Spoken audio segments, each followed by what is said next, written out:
Yeah, Christian, what's good?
Oh my goodness.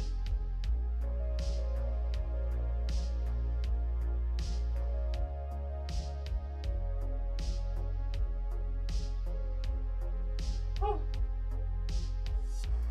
Bruh.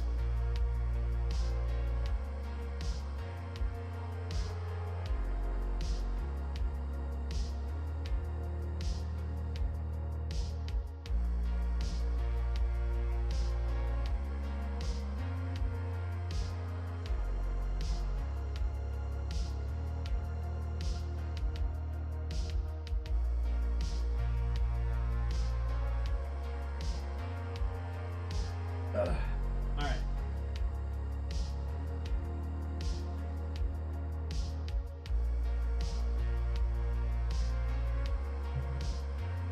How are y'all? Happy Tuesday. Hope y'all are having a good week. It's fucking freezing, man.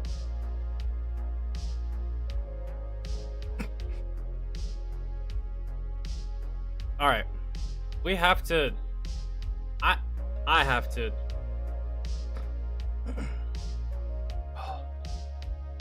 we have to check out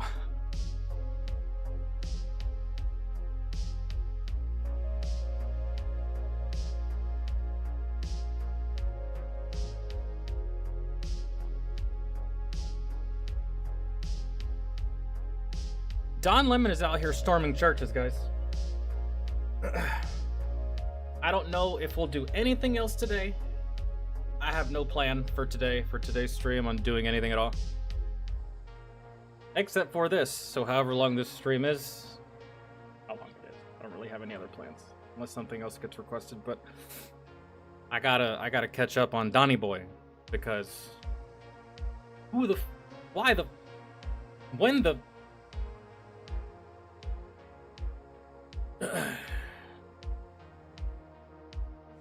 Don Lemon, it's the first thing that pops up, bro. Don Lemon Church.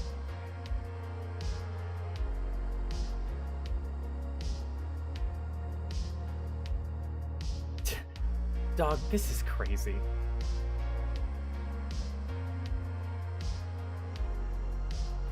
Don Lemon joins anti-ICE mob disgracefully storming a Minneapolis church during Sunday service. Dude, when I heard about it, I didn't think it was real. It's so... Because I also heard news of an explosion happening at Rockstar Games. You know, the game developer? I think it was Rockstar, right? And I didn't think that was real either until my homie told me about it. Yeah, dude, I want to cover that too. Actually, the explosion at Rockstar. I'm telling you, bro, people are getting fucking antsy about Grand Theft Auto.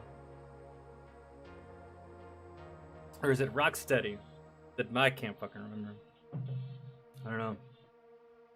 All right, guys, I haven't read chat yet because I don't have my glasses on. So just give me a moment.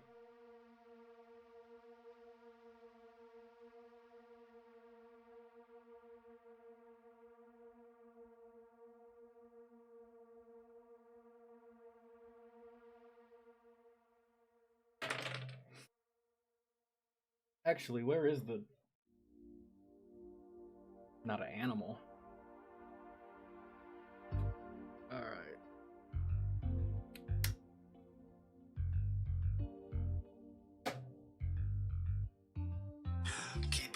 No. All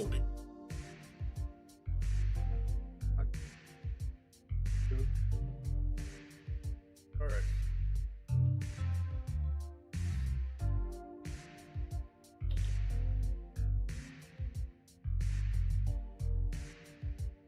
Sweet baby Jesus, I can fucking see. Ooh. Ooh, Captain Z. What's good?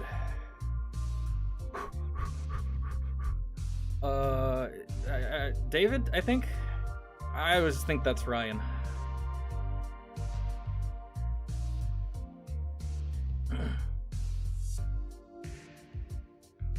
Which story do y'all want to check out first? Do y'all want to check out the Don Lemon story, or do y'all want to check out Rockstar Games? I kind of don't even want to pull up a video for the Rockstar Games stuff. I kind of want to just go to an article. Because I heard about it last night. Someone in Discord told me, and then my homie told me about it, and I was like, oh, okay, well then, he barely ever falls for bullshit. So I was like, oh, okay, so it must be real. So, Rockstar Games explosion. I mean, it's not an attack, is it? Explosions happen all the time. Faulty piping, a gas main, something. I don't know.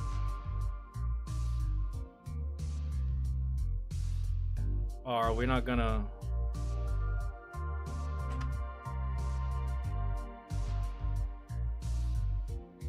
No? We're not... How are we even live?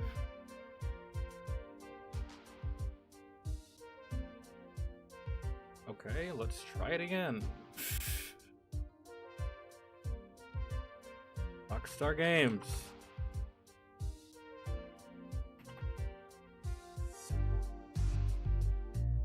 Bro, I had problems earlier simply just trying to log into fucking Streamlabs. I don't know if it's... I don't know what it is. My internet's working just fine.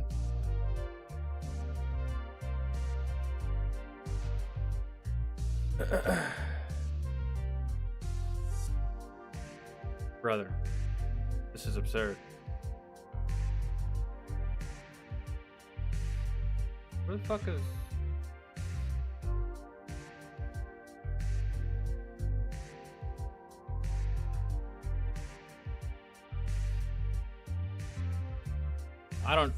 I don't know, dudes. I don't even know how we're live if like nothing's pulling up. I don't know what's going on. I can't pull anything up. Okay, fine. I'll try to... We'll do this first. Sky News Australia. Since we're here, we'll look up the Rockstar Game shit afterwards. Wow, that's super cringe. Y'all... This is like one of those things where you just want to make everybody else as miserable as you, because like, what do the people in this church have anything to do with what happened to that lady? You know, the lady that was given lawful commands to stop, and then she didn't and drove towards a cop and got shot. We see it happen to dudes all the time. No one says shit. Happens to a poor old white lady that didn't want to follow instructions. All of a sudden, everybody's mad. You have your right to be mad, but goddamn, bro, it's church. It's just church. Actually, I'm not going to turn this all the way up because they are very loud. That's...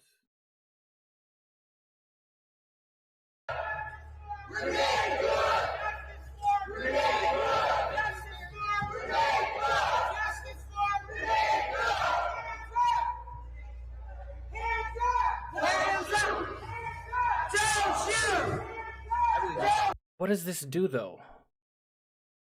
What does this do? I don't understand. Shouldn't y'all be doing... Y'all can't go near ICE because y'all know what's going to happen. So instead, you go and impose your will on the civilian population that you know is not going to do anything against you. Not out of fear that you'll fight back physically, but just out of fear that, oh, dude, lawsuits, man, that's probably why a lot of y'all are out there. How a lot of you probably make your living, just suing people. Because you get in their face and do this. I'm not touching you. I'm not touching you. And then not only do they touch you back, but they touch you with a fist. And then you take them to... That's like, it's so... And Don Lemon is in the middle of all of this. Remember that. Shoot! Don't shoot! Don't shoot! Don't shoot! The Department of Justice Civil Rights Division is investigating anti-immigration and customs enforcement protesters for storming a church service.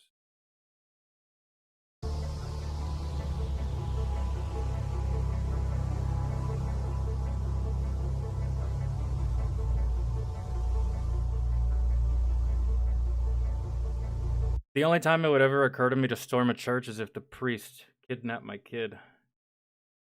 But that's such a fucking impossibility that, like, and I don't really go to church all that much.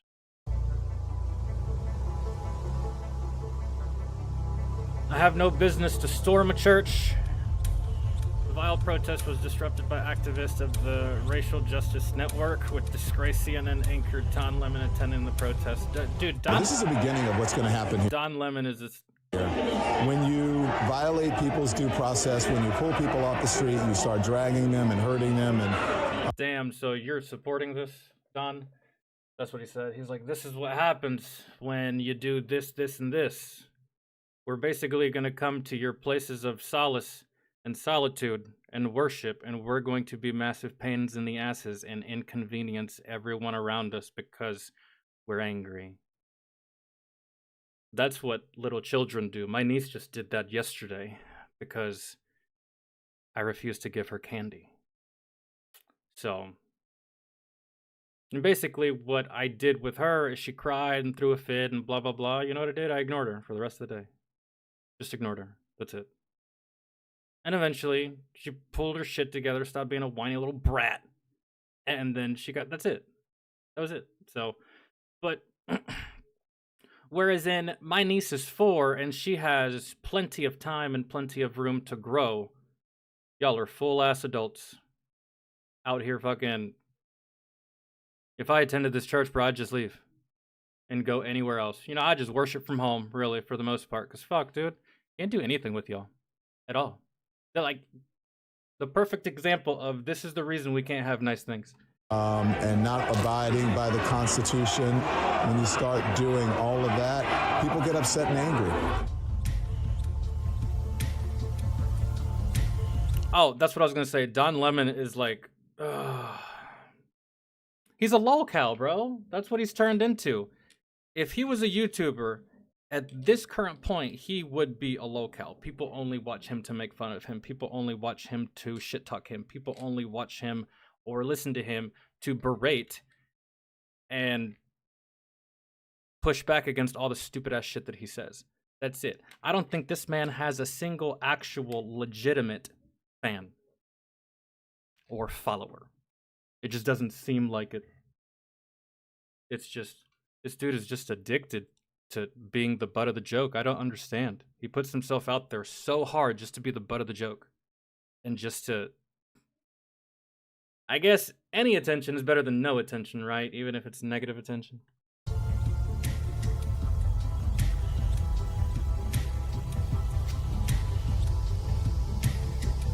This cannot be a house of God while harboring someone Directing ICE agents to wreak havoc on our community. What?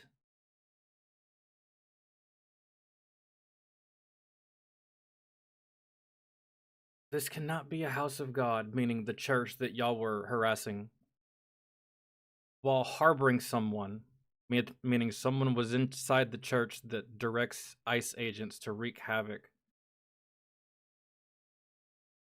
So an ICE agent goes to the church?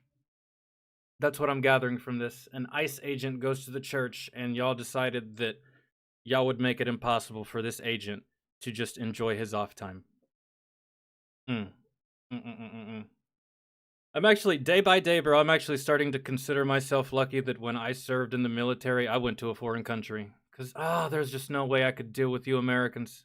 I just can't, bro. I wouldn't be able to. And watch out, bro, because the 11th Airborne is on their way. Saw that today. Good luck with that. Have fun with that. It's not gonna go good for y'all. But, nah, fuck that. Send me back to Afghanistan any day of the fucking week before I deal with Americans, man. It's just not even worth it for, that's not fun. That is not, ugh.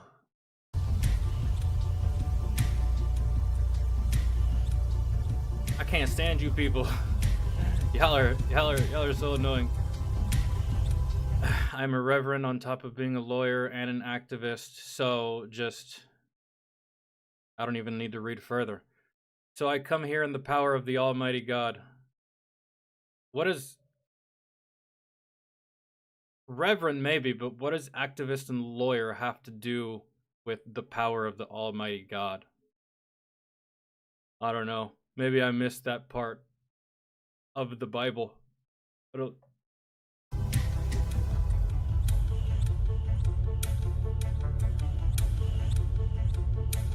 so basically what you're saying is that you're superior to these people of this church that you're storming?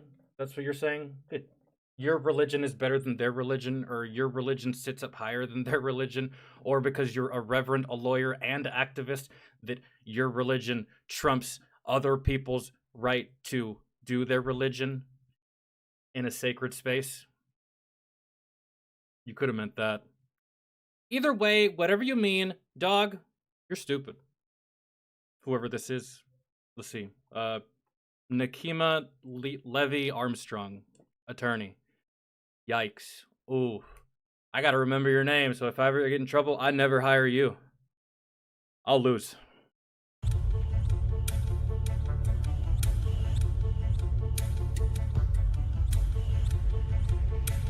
The disgraced former CNN host also interviewed the lead pastor Jonathan Parnell, who blasted the protesters as shameful. What do you think of this? I mean, this is unacceptable. It's shameful. Yeah. It's shameful to interrupt a public gathering of Christians in worship. So, I can't remember if he did or not, but Don Lemon will never be able to talk shit about January 6th ever again. Not after this. But there were folks who will say, I have to take care of my... Not even an agent, it was someone who has the same name as an ICE agent. I should have guessed that it was that stupid that there was actually no validity in what they were saying, that there was just like...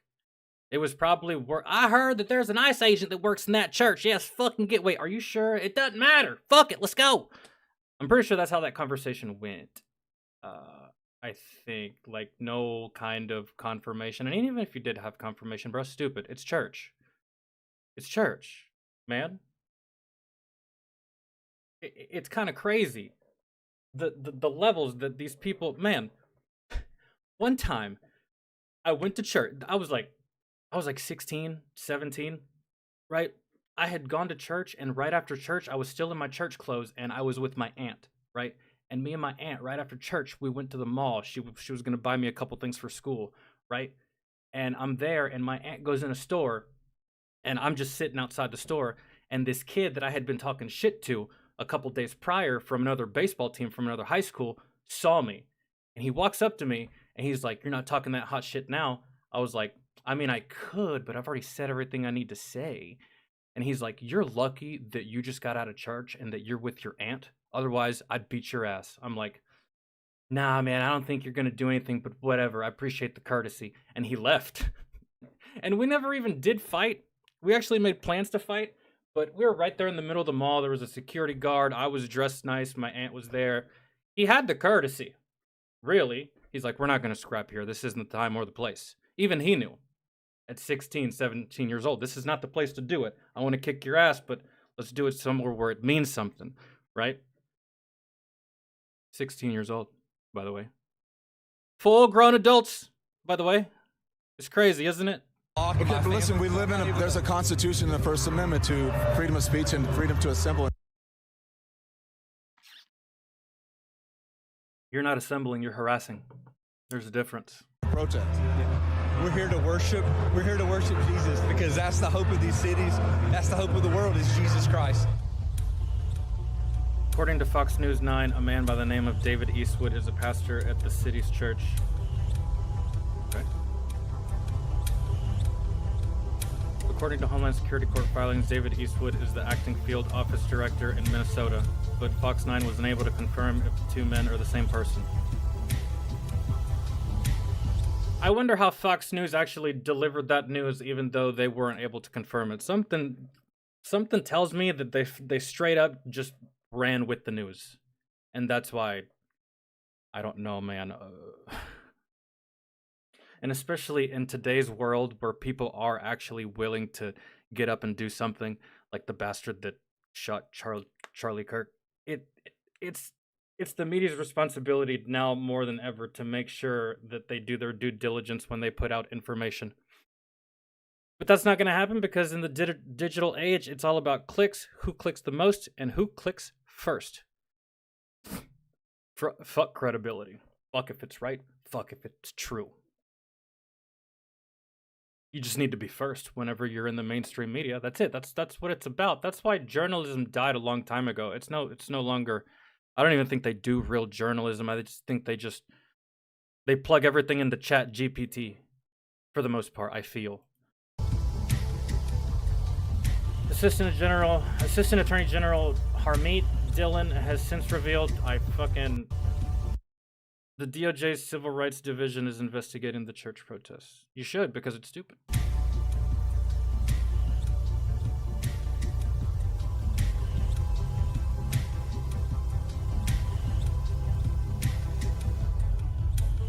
Wouldn't it be hilarious if Lemon went to jail?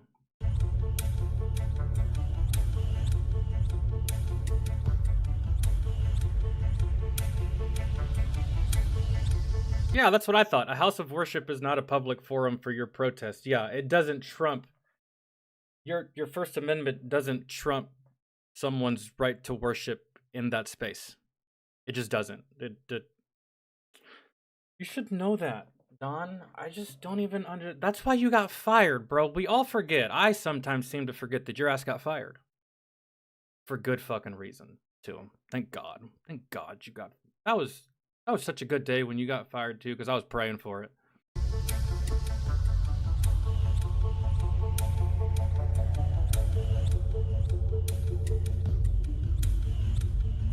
$1,500 U.S. soldiers to prepare for possible deployment to the state. And y'all are gonna lose. Well, 1,500 American the people anyway. Soldiers have been ordered by the Pentagon to prepare for possible deployment to Minnesota. That's according to a defense official. State officials have also mobilized the National Guard to assist with tasks such as crowd control and support for... Remember, guys, all this is because we're trying to get illegal criminals out of the country. Imagine that. Isn't that crazy? You would have thought that, I don't know, man, President Trump picked up a 9-month-old baby and punted it across the White House lawn. You would have thought that was the case. Not. We're trying to kick out criminals that are not citizens. Isn't that wild? You see how like... You see why other countries make fun of us, man? Just saying. Just saying. Law enforcement. The Minneapolis Mayor Jacob Frey believes the act is to intimidate the state's residents. I don't think... Yeah, because you're not going to be able to intimidate ICE and you're not going to be able to intimidate the U.S. military. that's bitch shit. So then you go after the civilians that you know are not going to fight back because they don't have the time, they don't have the patience, and they just, why would they? Man, they have jobs. They're busy. They got bills. They're too busy to be fucking around with you, so they're not going to fight back. They're just going to sit there and take it, unfortunately. But that's why the soldiers are on their way, because y'all can't fucking behave. Y'all are just a whole bunch of children, really, I feel, between the ages of 21 and 28. Because post 30, I don't feel like you're out here, bro. I don't think you are. I think you're just like all the other 30-year-olds. You're just talking about it on Facebook, really, for the most part. So it's just a whole bunch of children, I feel. And if you're past 30 out here, I really do just feel bad for you. I really do, because you're that stupid with nothing going on in your life that you have to be outside harassing other people because mainstream media told you to, really, for the most part, I feel. But hey, that's just me. I'm glad I'm me and you're you. Holman understands the basic dynamic as to how stuff works in Minnesota here. But the bottom line is, as we know, this is not about safety. It's not about crime. This is about intimidation. And in Minneapolis, we're not going to be intimidated. Why Minneapolis, though? If I was the president of the United States and I wanted to intimidate the population, I would just start intimidating everyone. Across the board. Orders across the board. Every single county, every city, every district, every state, everything. I'm intimidating everyone. Why just y'all? What's up with you guys? What's up with you guys? Why are y'all so special? Huh? I didn't really feel like Minneapolis was like the key to America. Like, if Minneapolis falls, there goes everything else. If we take Minneapolis, we can take every other state. Is that really what you think? Why are y'all getting picked on in particular? Huh? And not anybody else? I don't know, man. But why are y'all getting picked on? And nobody else, if it's about that. Why not do it everywhere? The boost in troops comes in the wake of I don't feel intimidated at the moment. Then again, I'm a citizen, so why should I feel afraid? a shooting involving ICE agents in the American state. And dude, what's even more annoying is that I've seen, this irritates me. I've seen people who are service members that are falling victim to all this nonsense. I just see them posting shit and they're just like, "Oh my God, as a soldier with a Mexican face, I get really afraid about getting pulled over by cops." And in my head, I'm just thinking, bitch, I deployed with you. You're a combat veteran in the United States military. You're a fucking citizen. Why would you get deported? What are you talking about? You're just letting these motherfuckers fearmonger. Are you high? Why would you ever get deported? We don't deport. What are you talking about? You're a citizen who is a combat veteran. Why would you? You're the last person getting deported. Shut the fuck up. Ooh. She irritates me, man. And I'm just like, you're so dumb. Stop watching the news. You're letting these people control your brain. It's like...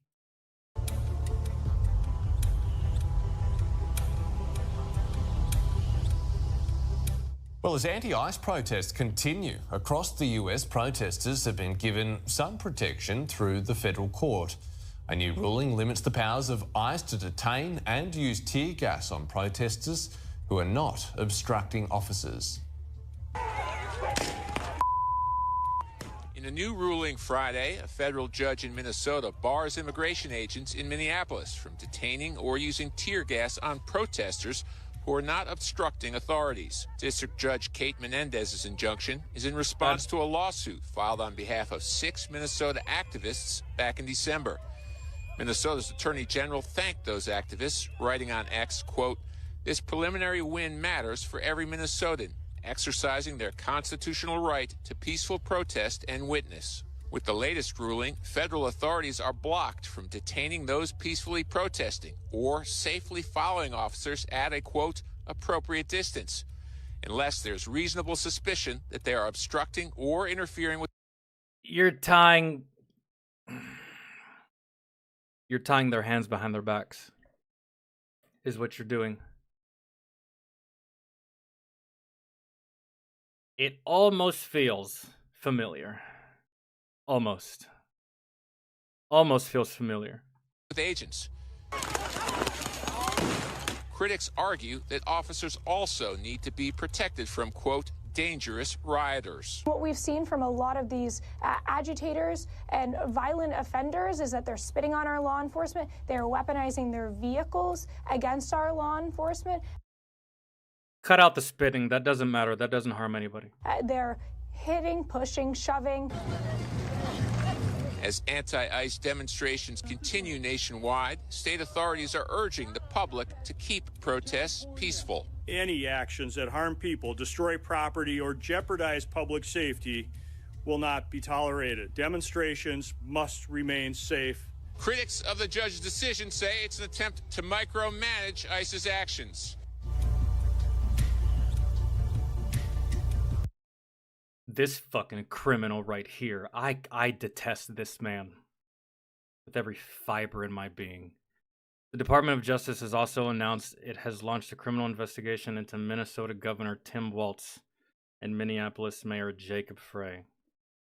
Yeah, who would have thought, ladies and gentlemen, who would have thought that the man who abandoned his unit before deployment, lied about his rank in the military, lied about how he attained it and how long he had it, would be guilty of something of right here? Who could have foreseen? I don't know. Me?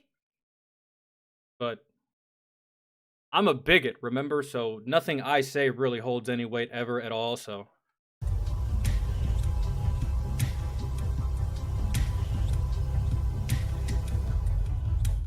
This dude right here just looks...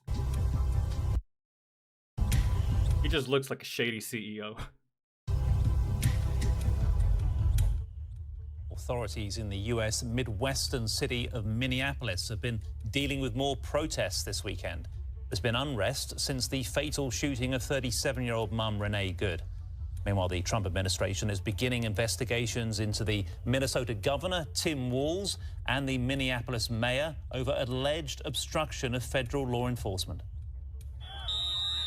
In Minneapolis, federal agents clashed with protesters once again Friday, including when one protester in an animal mask danced in the street outside of the Whipple Federal Building, which has become ground zero for anti-ICE protests in the city. Federal agents quickly approached that person and forced them to the ground. I was in a situation just like that when I was deployed. We were tactically halted for a brief moment. Not because of this man, but this man just so happened to be in the middle of the street blocking us. He wasn't really blocking us because, again, we were at a tactical halt. We weren't really moving. But this man was like, and I was in the scout truck. This man was like, I don't know, 50 meters away, right? And he was dancing. I think he was on drugs, man. I think he was on opium, maybe. He just looked like he was having an amazing time, and he was just dancing, dude. He was grooving.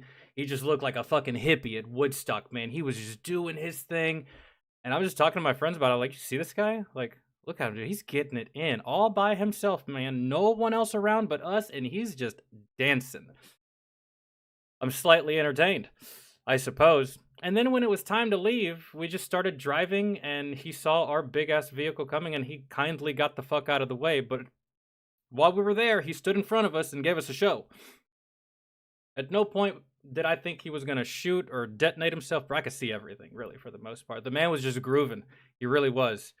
It's one of the few individuals in that country that I hope he had a good life. Really, for the most part. When we think about where the chaos is Commander Smushy, what's good? Oh no, this lady. This is another one. Coming from, who is creating these violent environments, those are ICE agents. That's Border Patrol. Local leaders. No, I think you're just mad because the ICE agents are deporting all the people that you rely on to vote for you. To be completely honest, man, y'all bring in these people by droves, in droves. Y'all bring them in droves into this country. Really, you give them food, you give them a car, you give them a driver's license. They can't even drive. You give them everything they need so that when re-election time comes around, you can be like, hey, remember who gave you freedom. I just feel like that's what y'all do, so. Are placing the blame for the current climate in the state on the Trump administration. What we're seeing on our streets is unnecessary abuses of force. This is an invasion for the sake of creating chaos by our own federal government to interrupt. Oh, we can always do some, I know, I thought about doing some music today, but I was like, man, I skipped out on the past 2 YouTube streams. But tomorrow's definitely gonna be music, and today, if you want to check out some Raid shit, I'm down. Raid. Tarkov. It's called Raid, though, right? The daily lives of tens of thousands of people. State and local law enforcement agencies are already preparing for planned demonstrations slated for the weekend ahead, urging the community to remain calm and ramping up police presence. While peaceful expression is protected, any actions that harm people, destroy property, or jeopardize public safety will not be tolerated.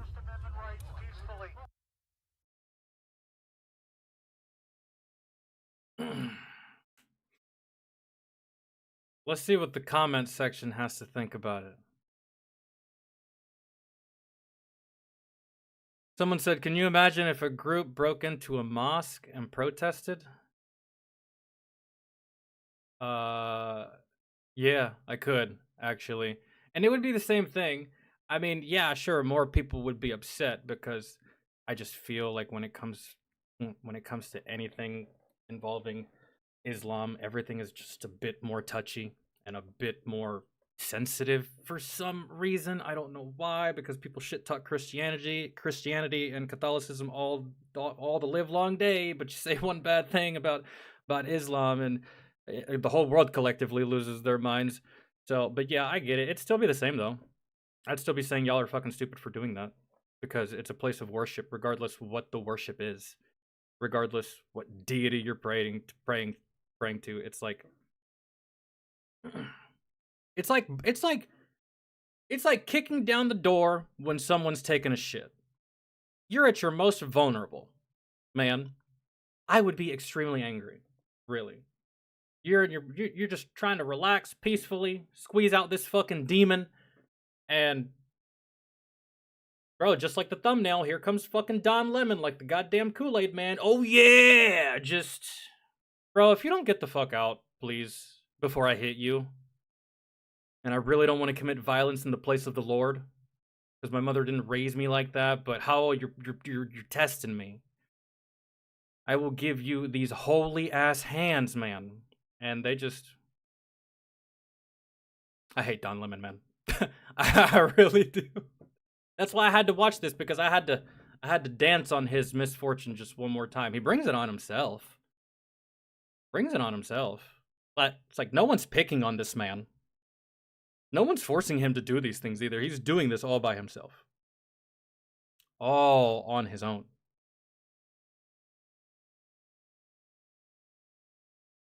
Camo, what's good? Future weapons? By Fat Electrician, I've seen 1 or 2. But you're probably talking about something different. I am down, though. Yeah. Let me, I want to, dude, if my internet wants to work, I don't know how I'm live, but this doesn't want to work.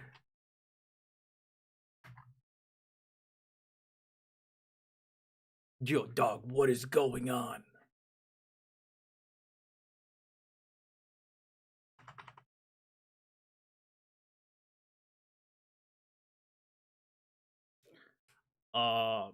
Okay, so my YouTube's working, my stream is working, my chat is working. Google's not working, guys. Fuck. Why? Let me see. Hold on.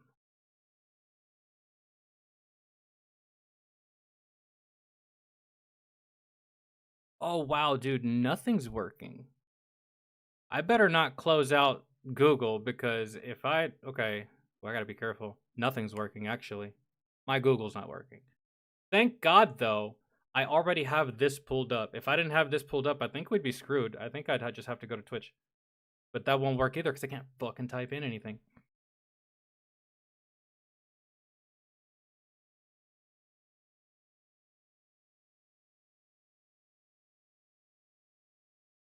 I might have to restart my computer. Discord works. Everything works, dog.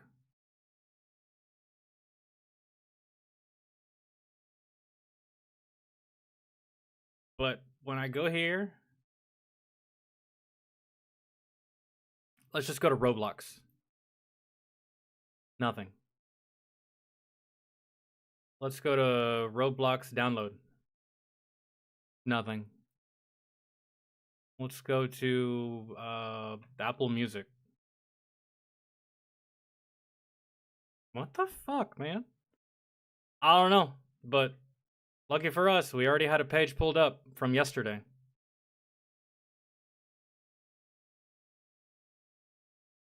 All right.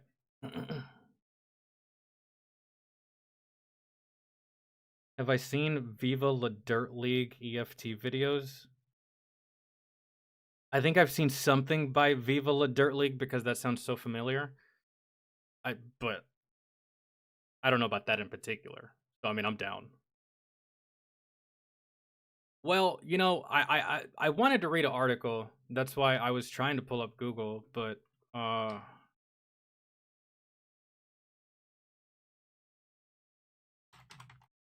guess I'll just YouTube it and see what shows up.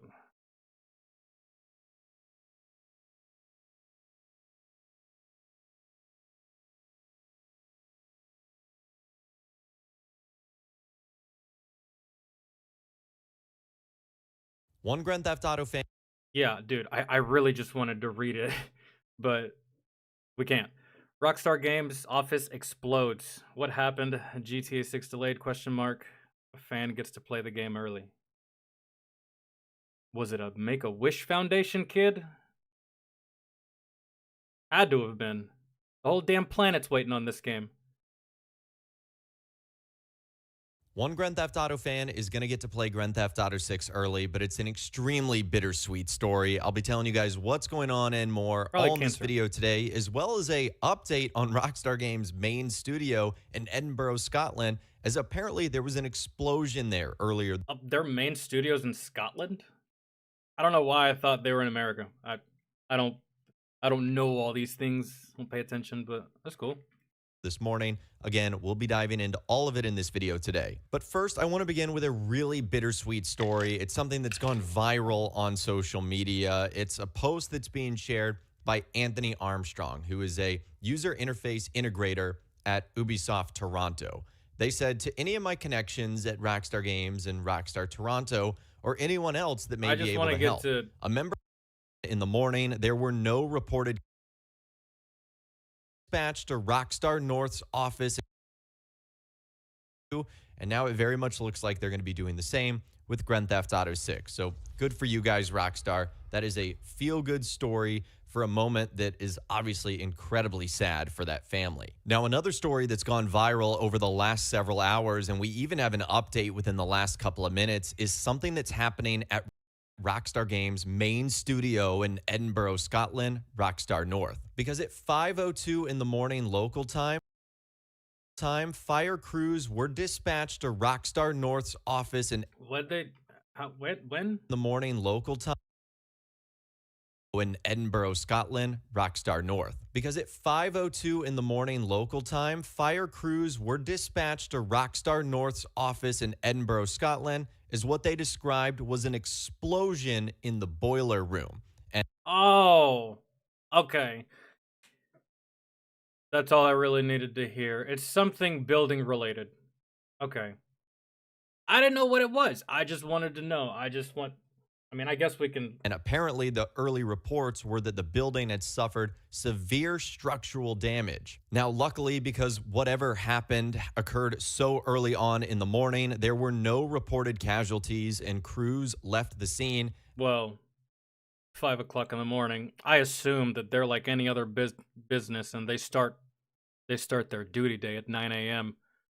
5 in the morning, and in the back of my head, I was thinking maybe someone did it. Maybe someone has an axe to grind with Rockstar North. Maybe it's a disgruntled employee. Maybe it's a crazy fan that's telling you to hurry the fuck up with GTA 6, right? I wanted to believe all these things. That's why I wanted to read this story. But nah, it's just the building. Yeah. And on top of that, gamers don't wake up at 5 o'clock in the morning. They're still gaming at 5 o'clock in the morning, so yeah, they're not gonna be the ones to blame. But yeah, something in the boiler room. That happens, I suppose. But hey, at least it was just an explosion and the building didn't catch fire. I mean, we've seen things snowball for worse. At around 9:21 Walker, what's good? a.m., so just over 4 hours later, but still. Whatever y'all's requests are, put them in the Discord. Many fans were wondering what was going to happen to Rockstar North's office, and more importantly, would this have any impacts on GTA 6? I don't see why it should have any impact on anything. Unless it destroyed the one fucking room that had everything GTA 6 related, which I doubt. Possibly being delayed further, or even the employees, the developers, the artists, their ability to, work on the game. Would this have an impact even in the slightest of ways? Well, it seems like the answer is no, because Rockstar Games has actually commented on this. It's literally one room that's not even integral to the development of the game. It's the boiler room. I don't know what that exactly does for the rest of the building. I don't know if that's heating and air. I don't know if that's fucking pipes. I don't know if that's water. I don't know if that's what that does or what that room does. But I'm almost certain that whatever that room is, it has nothing to do with the development for video games. And they've told some articles and outlets what actually happened. So the article that I'm reading today is on IGN. This is the update. Oh. Rockstar Games. Oh, wait. So the article that I'm reading today is on IGN. This is. Oh. I don't see anything. I just see reflections, but. The update. Rockstar Games has told IGN that its studio opened today following the incident, attended by emergency services in the early hours of the morning. Quote, early Monday morning, there was a Rockstar missed a golden opportunity to promote their game.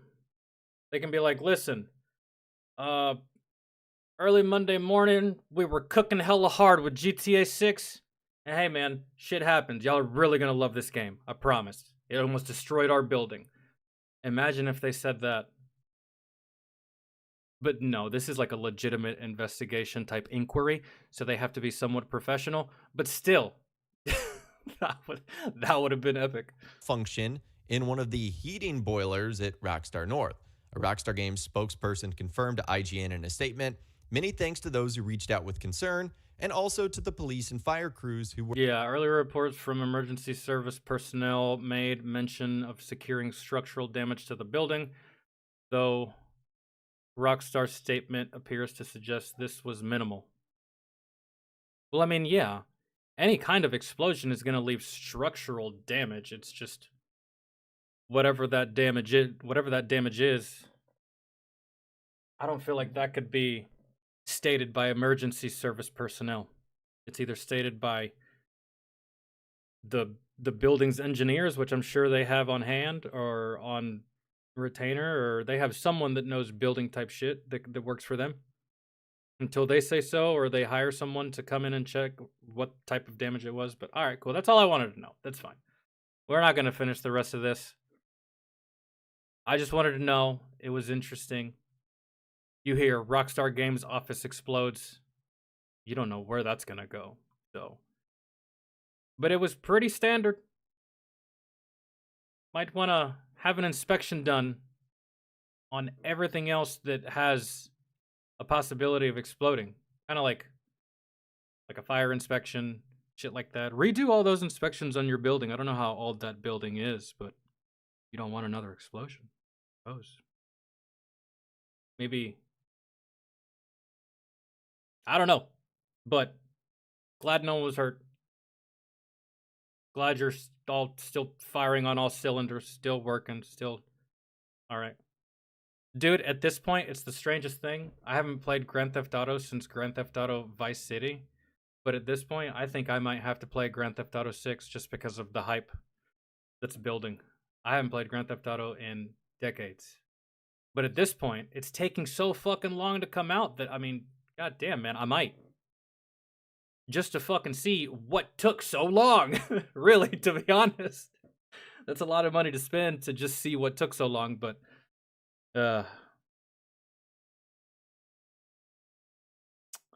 Greetings to anyone that arrived that I didn't say anything to. How are you? Alright, let me see. I need to check patron stuff first before we... Those are really the two videos that I personally wanted to watch. Oh, you put it here? That's fine. I was gonna check...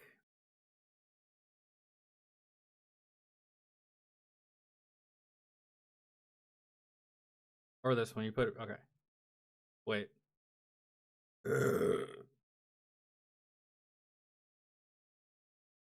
Okay, so we kind of have to go in order. Is David here?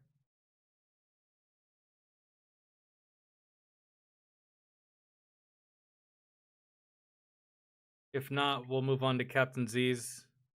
And then Commander Smushy. And then whatever got put in the other...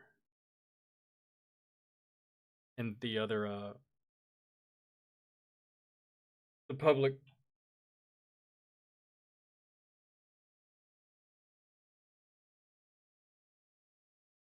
Oh, all right.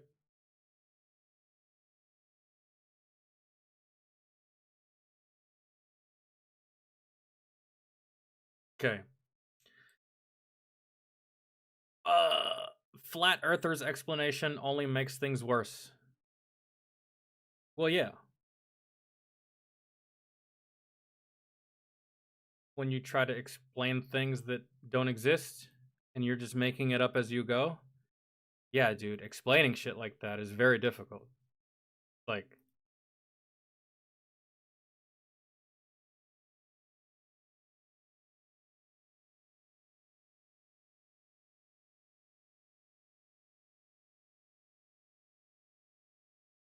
someone says, or not someone, it says this is why Australia can't see the North Star.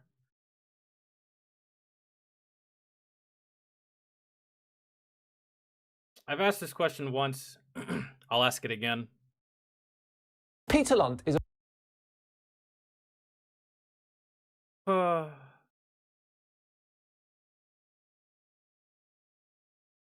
What if it is flat? Then what? I gotta be honest, guys and gals. I could give a rat's fuck either way. Cause guess what, man? Whether this bitch is shaped like a frisbee or like my ball sack, we still got taxes. We still got the daily bullshit. I don't have the time, nor the inclination, nor the energy, nor the motivation to sit there and contemplate something that already makes sense. So what if it is flat? Then what? What happens?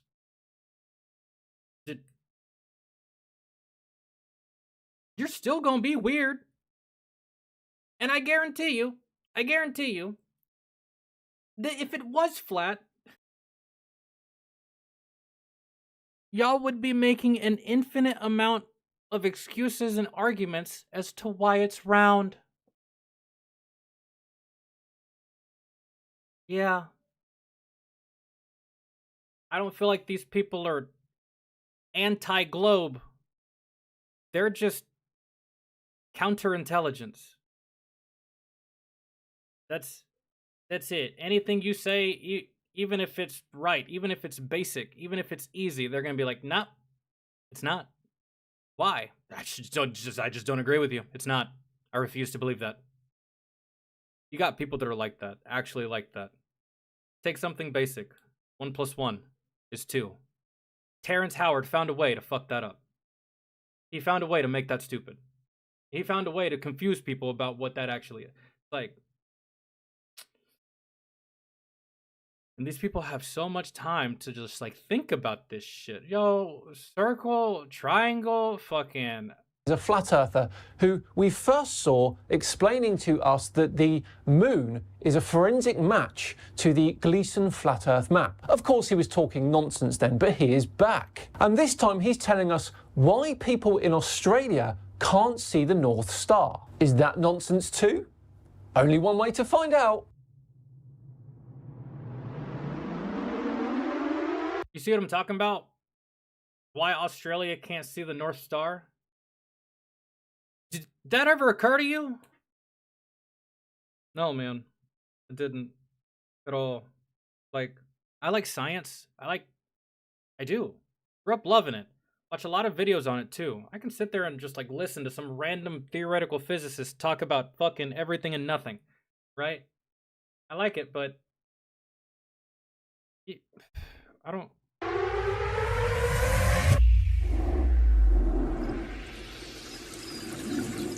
Hello and welcome along to another video with me, Simon Dan. Thanks very much for joining me. Right then, let's get on with today's video, which, as I said in the intro, comes from flat earther Peter Lunt. He's going to explain to us why people in Australia don't see Polaris. This should be interesting. Here we go.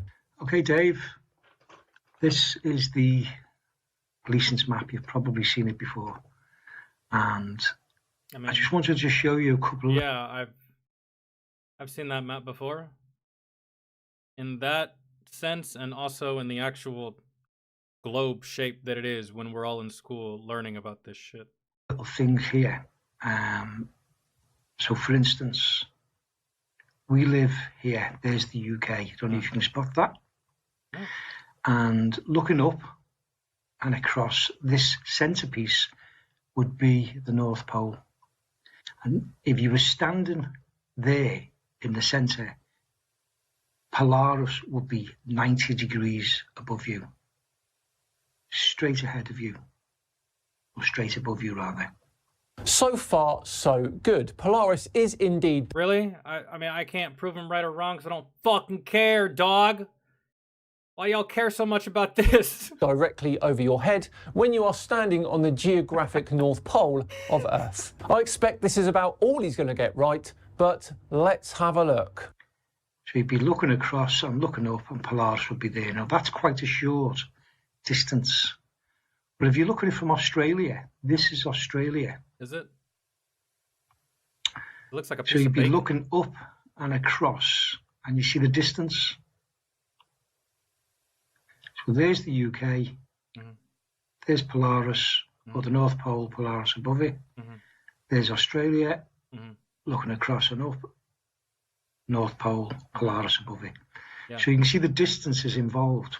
So what you're really getting into, the reason that Australia can't see Polaris is because... Don't say that it's because it's really far.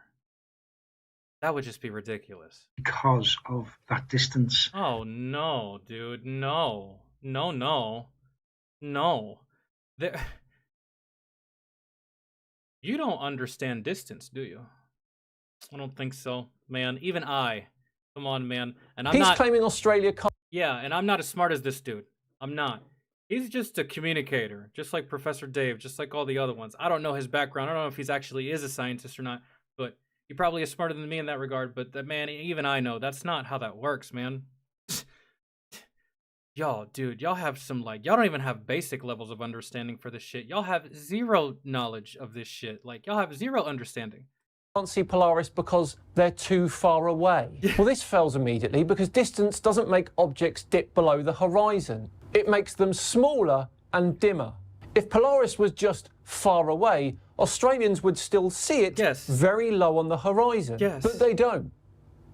Ever. On the Gleason map, Polaris is supposedly above the North Pole with a clear line of sight. There's nothing on a flat plane that would block it. Distance alone cannot hide a star completely. It's called the vanishing point, which I'll show you something on that. That's not... In a minute. So you would expect is that everything on this line of Australia, so if you went round and you went here, Madagascar, you'll also find Madagascar cannot see the North Star. But why? But why though? If the Earth is flat, there would be nothing obstructing your view. There's nothing obstructing your view anyways, but I don't know. You haven't explained it. Cape Town, they can't see the North Star. Let's follow it round. What's this? Sao Paulo, Rio de Janeiro, Uruguay, Buenos Aires. None of them can see the North Star. The main question is that should any of those people give a shit if they can see the North Star or not? I don't know. Falklands can't see the North Star. And we keep going round.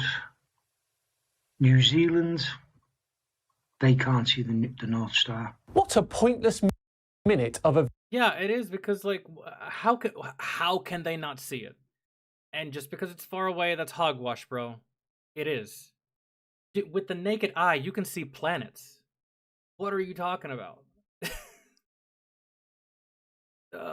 Video. Yes, all those places can't see the North Star because there's a bloody big planet in the way. Well, that's what I'm saying. So like, if you're saying the Earth is flat, how can they not see it? There's nothing obstructing your view. If the Earth is like this, and the star is right here, and if you were in the middle, the star would be right above you, that means that everything else around it can also see that star. If you're here, you can see it. If you're there, you can see it. If you're over here, you can see it. How can you not see it if the Earth was flat?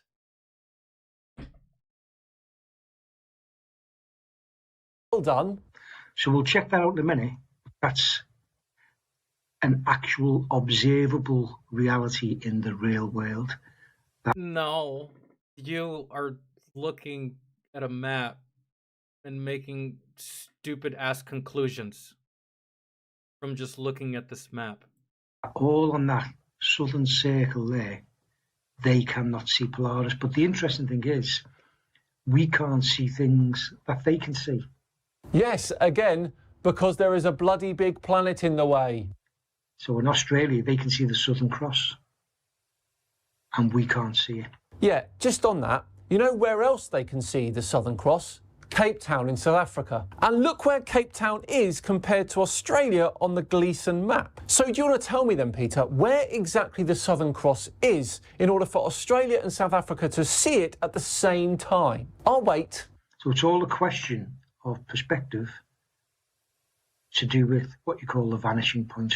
And I'll show you that right now. You're not going to show us anything.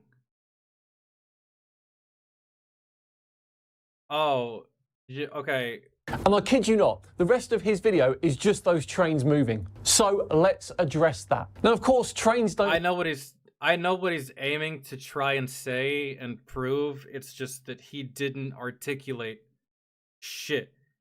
He's basically performing the horizon test, but just on solid ground, vanishing point, to where it gets so far away you can no longer... Man, vanish bottom. This is like some... I've heard way better explanations of flat Earth. This is bad. This is bad. I've heard way better explanations of flat Earth than this. Like, it's still all stupid to me, and it still doesn't make sense at the end of the day, but this is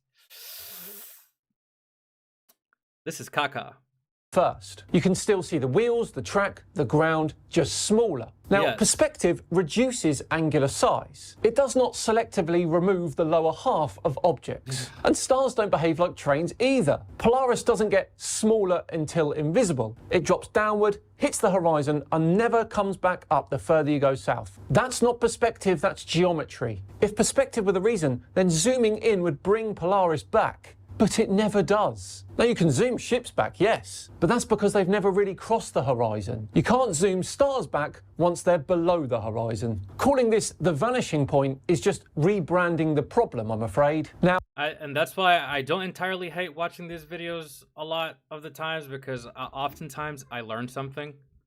For example, oh my god, here comes my loud ass niece. Oh no. Okay, never mind. Jesus, it's like a tornado. Dude, it's like a hurricane. Invisible. It drops downward. Yeah, like, I got educated right here. the track, the ground, just smaller. Now, perspective reduces angular size. It does not selectively remove the lower half of objects. And stars don't behave like trains either. Polaris doesn't get smaller until invisible. It drops downward, hits the horizon, and never comes back up the further you go south. That's not perspective, that's geometry. Yeah. If perspective were the reason, then zooming in would bring Polaris back. But it never does. Now, you can zoom ships back, yes, but that's because they've never really crossed the horizon. You can't zoom stars back once they're below the horizon. Calling this the vanishing point is just rebranding the problem, I'm afraid. Now, not content with explaining just that to all of us, Peter has also made a video about the He hasn't really explained much, he just... Nile River. Should we check that out too? Yeah, let's have a look. Have you ever wondered what the longest river on Earth tells us about the shape of our world? Can't say I have, no, and I don't think too many other people have either, Peter. The Nile River stretches nearly 4,000 miles across Africa, from the mountains in the south all the way to the Mediterranean Sea. What's remarkable, and what anybody can verify, is that over this entire vast distance, the surface... Dog, when I was a child, way before I even went to school and learned about it, I posed the same question to my mother. I was like, Mom, the Earth is flat. She's like, no, it's not, son. It's a globe. I was like, it doesn't feel round. It doesn't even feel like we're moving either. How can we be moving? I don't understand. And how is it shaped like a globe? This is flat. The street's flat. My room is flat. I don't know. This neighborhood's flat. I don't understand. She said, well, son, the Earth is so big and gravity exists. So because of the massive size of the Earth, you can't feel movement. Can you feel yourself moving when you're in a car, son? I was like, no, I can't. She's like, exactly. It's the same thing. Because of gravity and the speed that the Earth is moving and how big the Earth is, you're not going to feel these things. But it is what it is. And when she said that, I was just like, okay, all right. That makes sense. And then I went to school and they expanded on that. My mother gave me the foundation, right? She's not a genius either. She can't tell me what that guy just told me, but she gave me the foundation of it. I was like, okay, cool. That makes sense. That tracks. I went to school. They expanded upon that foundation. Everything made more sense. And the world got bigger for me when I got to school, because for a time there, the world didn't seem that big when I was a kid. To me, the world was my neighborhood, and that's all that existed. And then when I realized just how big the world was, I think I was like in middle school or something, middle school science, and I was like, oh, shit. Yeah, my mom actually didn't even do this justice. The world is actually way bigger than I thought. Yeah, no wonder we can't feel this big bitch moving. There's no way. Can you feel a boat moving? No, you can't. You're just on it. So, I don't know, man. Y'all just like, you gotta be bored, man. Of the Nile remains flat and level. The Nile is not flat. It drops in elevation continuously from source to sea. That's literally how rivers work. And looks flat is not a measurement. Over thousands of miles, Earth's curvature is enormous. But rivers follow local gravity, not a laser straight reference line. Water finds the lowest path, not a geometric plane. Terminator, what's good, man? Engineers, surveyors use precise levelling instruments to measure the river's surface. And these tools, they're reliable, trusted, and they're used daily for the construction and irrigation projects. Their measurements show no curvature. Surveyors do not... But...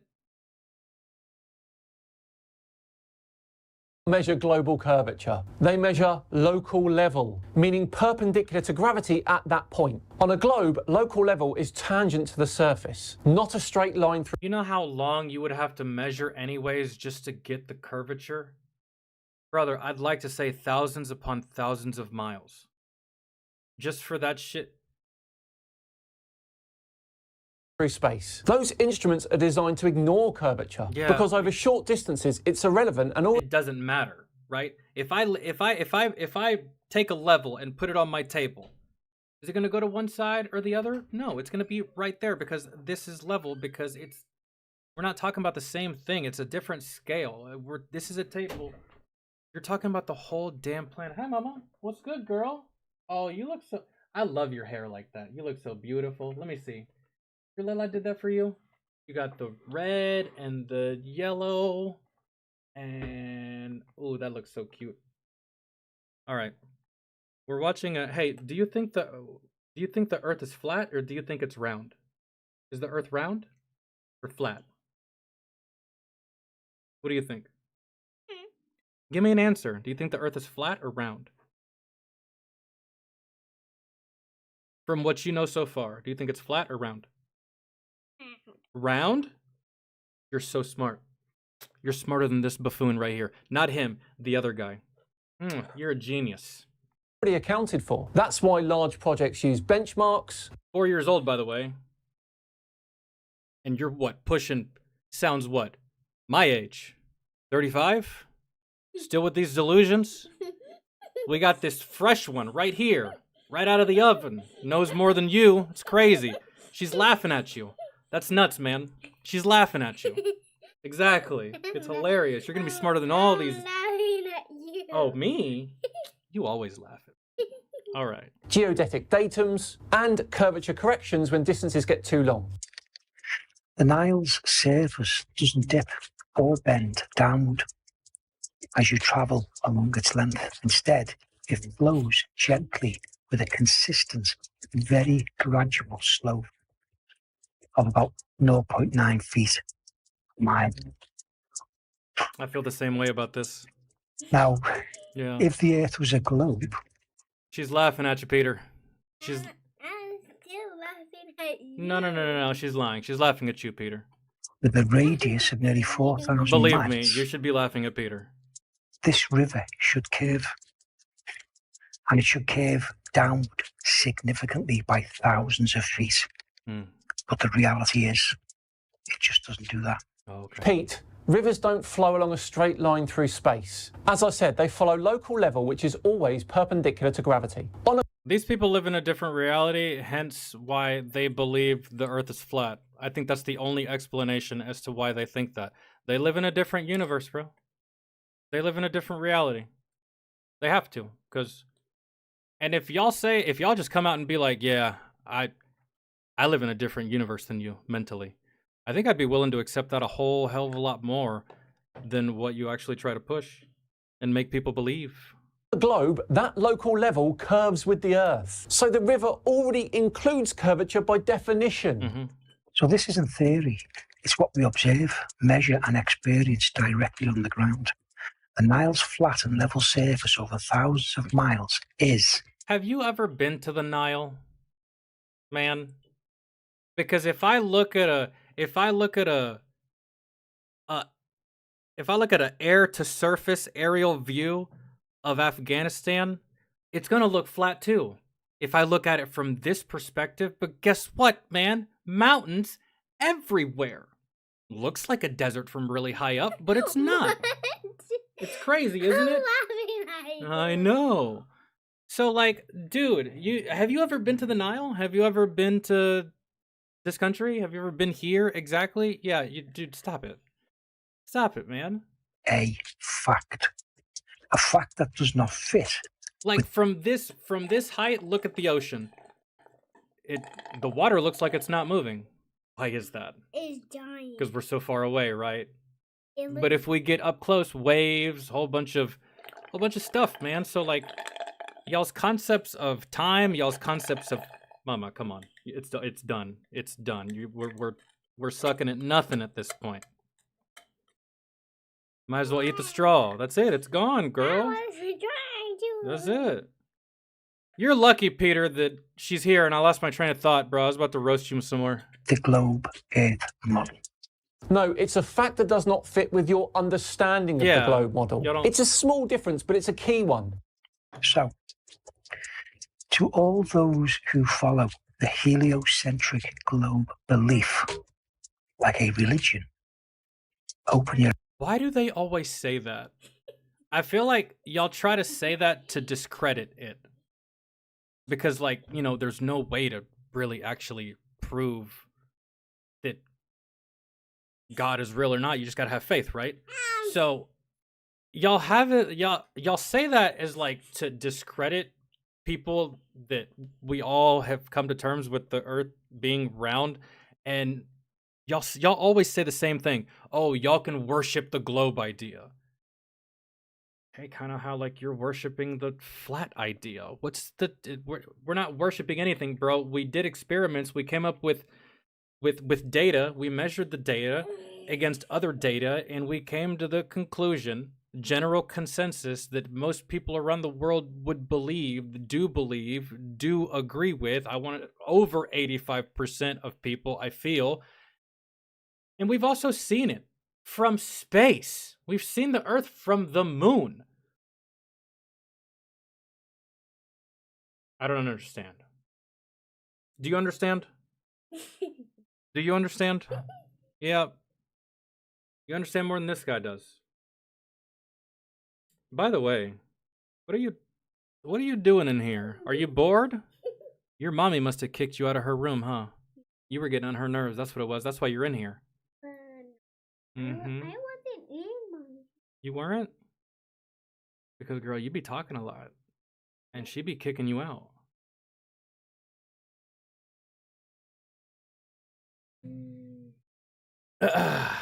Okay, well, there's that one. Let's see if I can get this next one. Hey, do me a favor. Take this back to the kitchen and put this in the sink. Can you stop doing that, girl? Put that in the sink. You want to what? Girl, why are you so country? All right.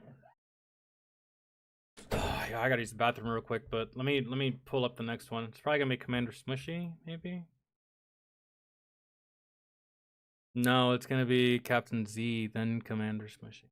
All right. When the villain turned a good anime into. By the way, I got 2 more episodes left of Welcome to Derry. Then I'm starting Arcane, and then I'm pretty much open to suggestions. So, almost there.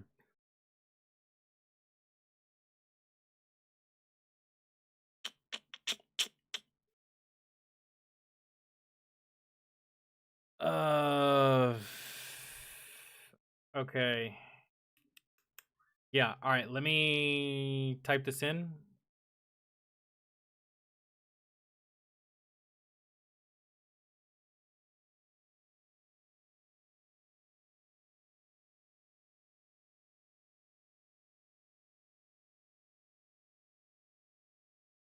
When the villain turned a good anime into a masterpiece. I'm telling you, dude, I love me a good villain. I really do. It's just more fun than the hero. The heroes are so predictable. That's why I like anti-heroes, because they're unpredictable. You don't know if they're going to kill you, you don't know if they're going to save you. But with regular heroes, they're like, okay, he's going to save the day, he's going to try really hard. He's going to, he's going to feel really motivated. He's probably going to lose a loved one, because every hero has a dead mom or a dead uncle or a dead dad, right? So, we already know what the hero is going to be like, man, but a really good villain, that's what can really take it over the top. We already knew what Batman was about, but it was Heath Ledger's Joker that took it to a whole nother level, right? So, yeah, I gotta use the bathroom. All right, sit here. Don't touch anything. I'll be right back.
Oh. I'm actually gonna take a smoke break real fast. Hold on. Sorry. Can I... Dog. I guess like after the stream's over, I'm gonna have to restart my computer because there's no reason that none of this shit should be working. I don't understand. It's fine.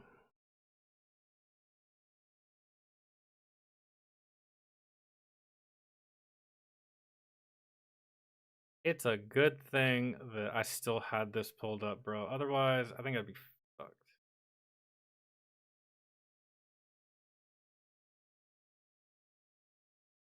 This is gonna be loud, by the way.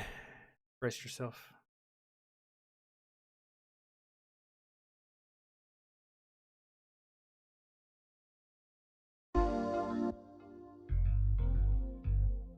All right.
Oh. Gross. Okay.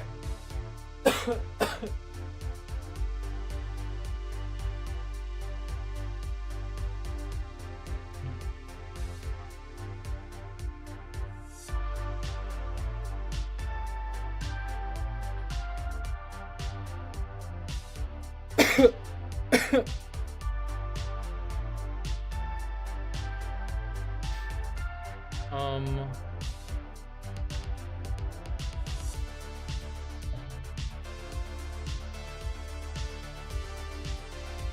What? No,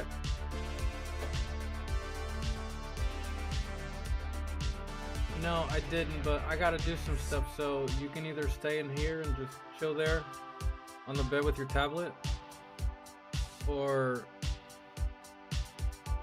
go chill in your room. Go get your tablet and you can watch it on the bed. That's just if you're bored, girl. I'm not forcing your hand or anything, but you gotta find something to do if you're gonna stay in here. Alright. Mysterious, what's good? There is something rare that turns a great anime into a masterpiece. A villain who does more than a... Like, dude, I thought Thanos was a really good villain. Who's y'all's... I don't want to say who's y'all's favorite, because that's a difficult question, but right off the top of your head, who's, like, your favorite villain of the past 10 years? I thought Thanos was really good. I thought Steppenwolf was trash. And I didn't get to see enough of Darkseid to really, but there's been some really, really good villains. That's why I love Reverse Flash is probably like my favorite. Mama, you gotta chill, girl. Go. Put that down. Come on, girl. Go. If you're gonna be in here, you gotta go do your own thing. Put on mask for too long today.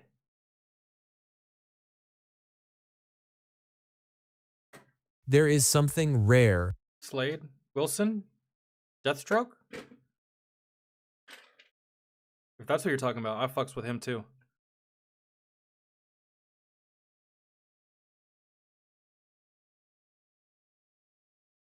Oh, dude, Ra's al Ghul's such a good one. I love his character. Good or bad, I don't really care what he's doing. He's always very, very cool on screen. Magneto's overpowered ass, yeah. I suppose. It's his personality is to me is more appealing than his powers. Really. And I think that he's been pretty well portrayed in most of the movies that he's been in. I stopped keeping up with X-Men after like the last couple solo Wolverine movies. But I think I watched all the way up until Days of Future Past, and then I didn't watch another one. Like, I still haven't seen Apocalypse. Like, I just stopped caring after a point, but and Apocalypse just looked way too similar to Ivan Ooze. It was so goofy to me, kind of, a little bit, the way he looked. I was like, I might as well just go watch fucking Power Rangers, man.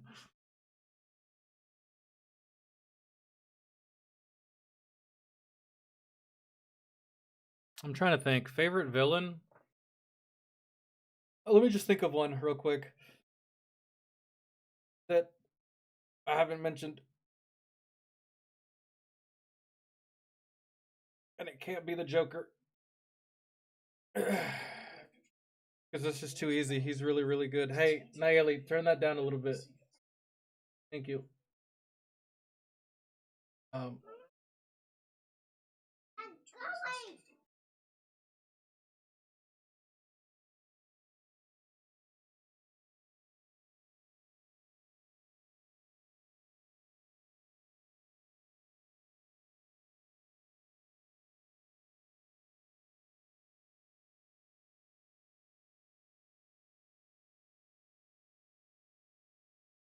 Griffith from Berserk. Brother, so much. Let me just, dude. My favorite villain, it's Reverse Flash. It doesn't get better than Reverse Flash for me. I know there's probably some crazy villains out there that I'm probably not mentioning that are also worth mentioning that are really, really good, but the character is always. It's always what I think about when it comes to a true villain, like a true never-ending, non-stop villain, man. And it has to be that way, not because of writing. If you think about it realistically, if Batman started killing everyone that he encounters, crime would drop significantly. But this catch and release bullshit that he's doing, basically allows the Joker to keep coming back. Right, we all love the Joker, so we kind of just like we put up with it. But no, that's not the case with Reverse Flash. Reverse Flash, there's a purpose behind his evil behavior, and it's forever.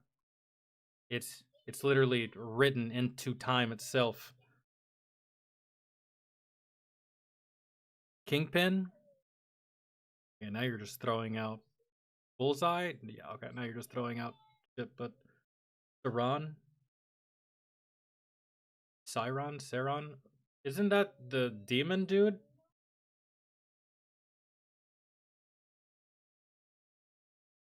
From I don't know. Until I fell off with the movies, Skynet was a pretty dope ass villain to me. I just fell off the Terminator movies, man. It's so unfortunate. I'm sorry. We're gonna get started. It's like we're just. That turns a great anime into a masterpiece. A villain who does more than oppose, a villain who redefines the story itself. In Demon Slayer, that villain was Akaza. When he arrived, the series was already strong. The animation, breathtaking. The heroes, emotional, inspiring. The story, full of love and sacrifice. But something was What is this, Berserk? missing. With Akaza, this missing piece was finally there. His battle with Rengoku was a collision of beliefs. One man who fights for the weak people, another who saw weakness as unforgivable.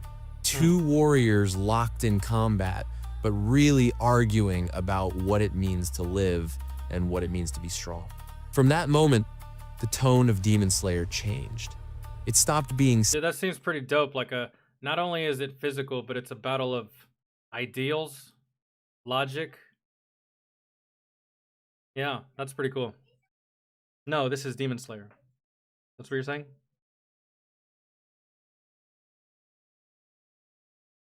Lex Luthor, yeah, but here's the thing. This motherfucker always has kryptonite, yet can never kill Superman, ever. It's just like... simply about demons and swords.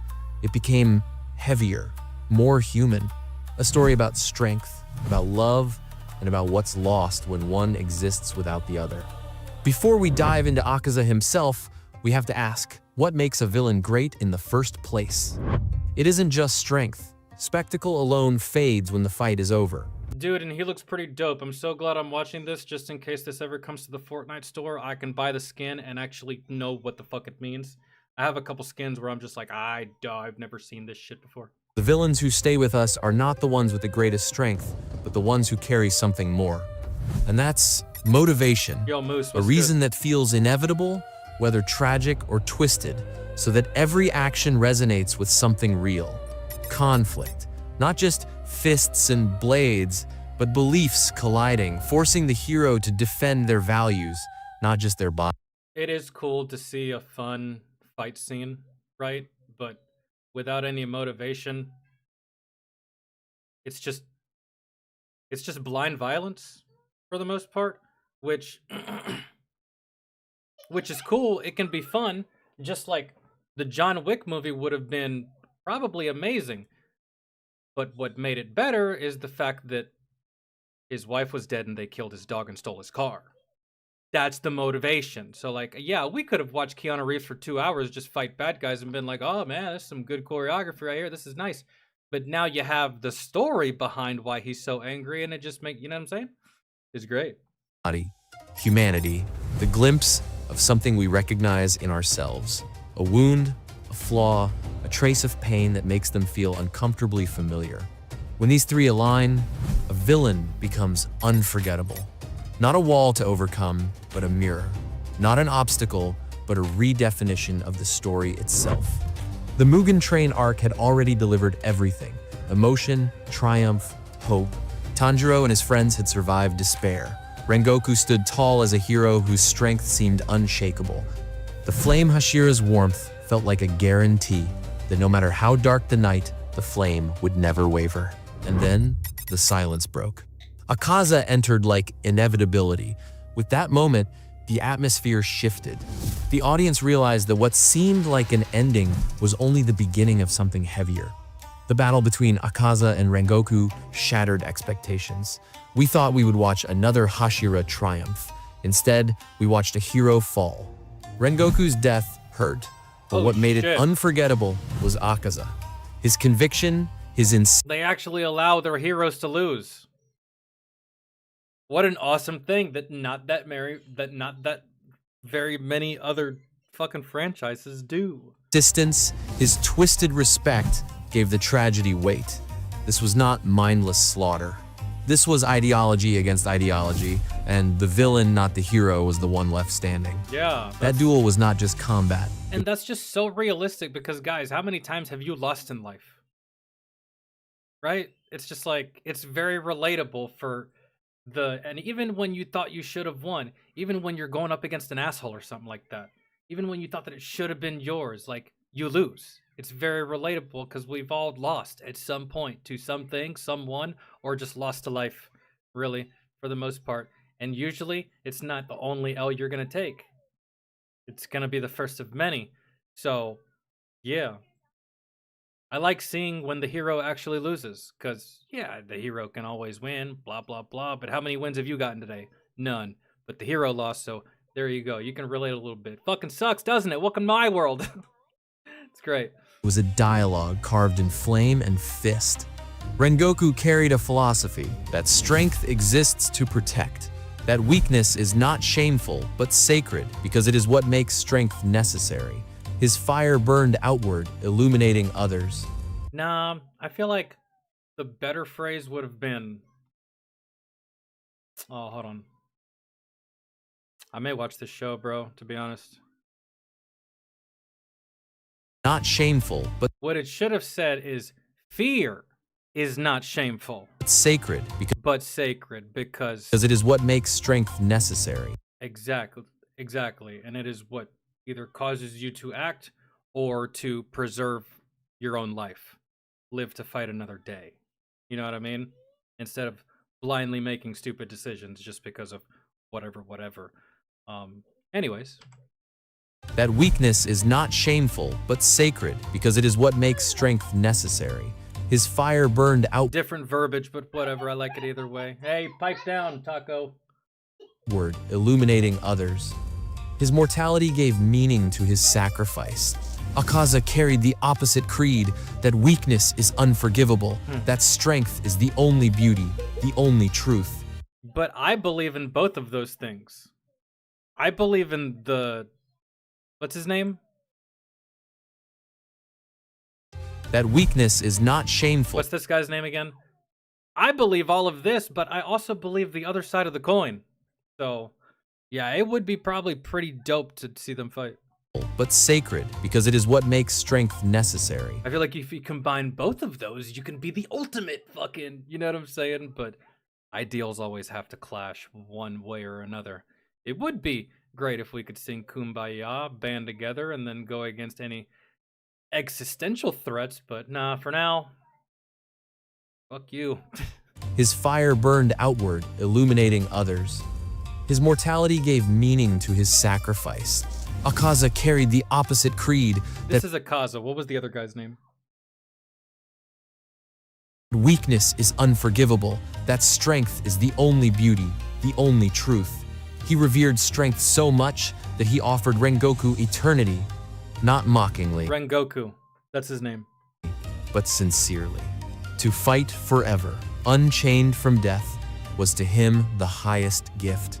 Together, they became two sides of a coin, the protector and the predator. And in their collision, Demon Slayer revealed itself. I would want either or on my team. If I'm the protector, I would want the predator on my team. If I'm the predator, I would want the protector on my team, because everything will always fall prey to something.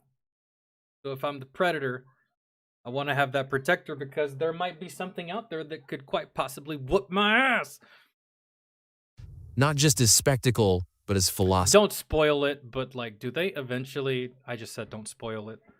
It'd be dope if like they did all this fighting, but then somewhere down the line, they're forced to actually work together.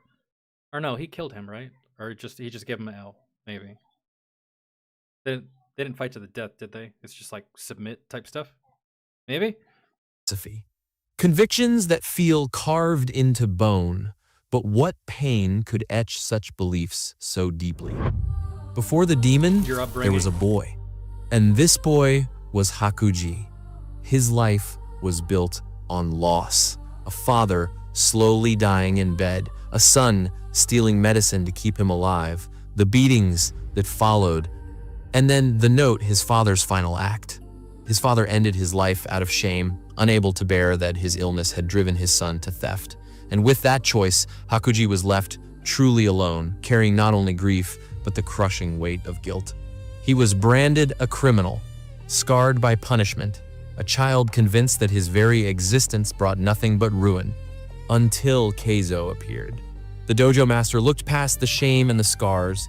He offered Hakuji structure, discipline, and a place to belong.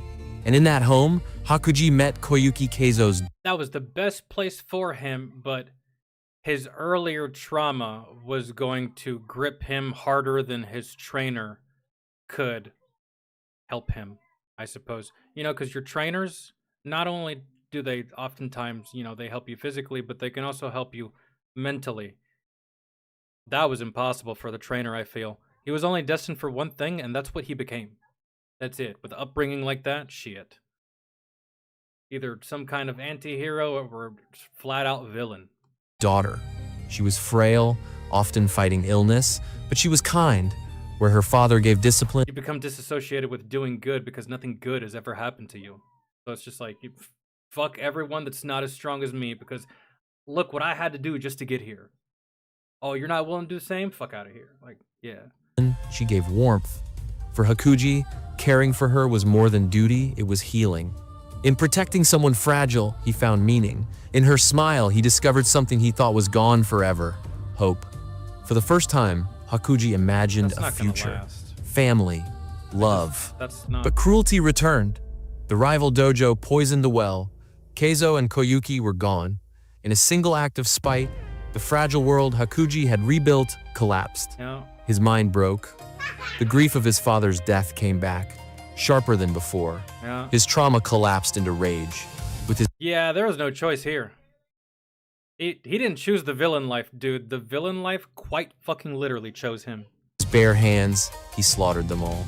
67 lives ended in blood. Damn. And with each strike, what remained of his humanity shattered. In that abyss, Muzan appeared, offering eternity, offering strength, offering the illusion that pain could be outrun. Hakuji had no choice. When he became a demon, his memories disappeared. The boy who lived for love was gone. All that remained was a hollow instinct, the need to grow stronger. In that night, Hakuji died. And I was like all the way wrong, but still it kind of like led towards the same place. Appeared. I was just wrong about how he got there. That's a cool little origin story though. Offering eternity, offering strength, offering the illusion that pain could be outrun. Hakuji had no choice. That's a deal with the devil though, I feel. When he became a demon, his memories disappeared. The boy who lived for love was gone. All that remained was a hollow instinct, the need to grow stronger. In that night, Hakuji died. And Akaza was born. His obsession with strength was not born of arrogance, but of grief. Everyone he loved, he failed to protect. Yeah. So he built a creed of strength, a shield against loss. Wait. Hold on. Time out. I don't understand. So Became a demon, his memories disappeared. The boy who lived for love was gone. All that remained was a hollow instinct, the need to grow stronger. In that night, Hakuji died. And Akaza was born. His obsession with strength was not born of arrogance, but of grief. Everyone he loved, he failed to protect. So he built a creed of strength, a shield against loss. but if he didn't retain any of his memories, how can he do that? I'm kind of like confused and lost. Like he used all of that. You know what I'm saying? Hold on. I don't get it. Hakuji died. And Akaza was born. His obsession with strength was not born of arrogance, but of grief. His obsession of strength was born from all the people that he lost. But if he didn't retain any of his memories, how does he know that he lost these people? Or maybe it's just like deep within, it's an instinct to grow stronger because the instinct is the driving factor. And the driving factor is that it's grief that he doesn't have memory of, but that's there. I guess that's how that would be explained. I think I just found a way to how to explain it, but like it's just an instinct. He's no longer him. It's just the instinct within him that's driving him in this direction. The instinct is aware of his grief, but he isn't, I suppose. Or he doesn't remember the grief. The instinct does, and the instinct drives his future by his past. So he's not even at the wheel, I don't feel, but I don't know. That's all right. He regained some? Okay. Everyone he loved, he failed to protect. So he built a creed of strength, a shield against loss. Okay. But in worshiping strength, he abandoned the very humanity that had once given his life meaning. Akaza's shadow did not end on the Mugen train. It stretched over the entire story, like a weight pressing down on every season. From the moment Rengoku fell, every battle felt different. Every clash heavier, every wound more suffocating. Before Akaza, victories carried relief. After Akaza, victories felt fragile, as if death was only delayed. He had changed the atmosphere of Demon Slayer itself. For the Hashira, Rengoku's absence was more than grief. It was a scar, a reminder carved into each of them that even the strongest flame could be snuffed out. If Rengoku could fall, then any of them could be next. Their fight was no longer only against demons, it was against despair. For Zenitsu, Inosuke, and Tanjiro, Akaza was the... At this point, I've seen all of these characters in some way, shape, or form across media on the internet. I just haven't seen the actual animes themselves. scar left behind by Rengoku's death. Every encounter with demons after that carried the shadow of Akaza, making him not just an enemy, but the measure of the gap between their current selves and the strength they needed to reach. For Tanjiro, one... Yeah, dude, Akaza was like the bar. And right off rip, at the very beginning, he killed the strongest of the entire group. Which basically put everyone else on edge. That's why everything carried so much weight. So, like, if your character was currently about to fight Akaza, you were probably worried, like, oh man, there goes my dude. I'm about to lose him. Once again, Akaza was more than an enemy. He was a mirror. Both had lost those they loved most, but where Tanjiro's grief deepened his compassion, Akaza's grief hollowed him out into obsession. Akaza represents the path Tanjiro could have taken if he had let loss harden into hatred, if strength had become his only purpose instead of love. And for us as viewers, Akaza lingered because he shifted the weight of the entire series. He made every victory feel fleeting, every step toward Muzan more unbearable. Muzan was always the final enemy, the embodiment of pure malice, but Akaza made him terrifying in a new way. If even a demon who fought with respect and conviction could crush a Hashira, then what chance did anyone have against the monster who ruled them all? Akaza was not simply another Upper Moon. He was the villain who turned every fight into a countdown, every wound into a warning, every sacrifice into a question of how much longer the heroes could endure. In the Infinity Castle, Akaza's story reached its conclusion. Against Tanjiro and Giyu, he fought as fiercely as ever, but inside, something shifted. The longer... Like, just the way that the narrator describes this villain, it's how every villain should be written. Like, this should be the template, really, for the most part. Given minor changes, whatever, and aesthetic, plot, names, yada yada. But that's how it...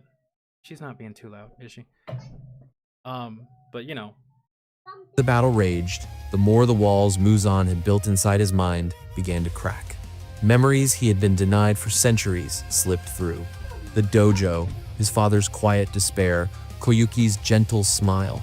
With those memories came something even heavier, the feelings he had buried. The survivor's guilt of a son who thought his father's death was his fault. Yeah. The trauma repetition of losing Koyuki Okay, yeah, he finally did remember at some point. And Keizo, echoing the same wound all over again. The endless rage that had once numbed his grief now felt empty, exposed.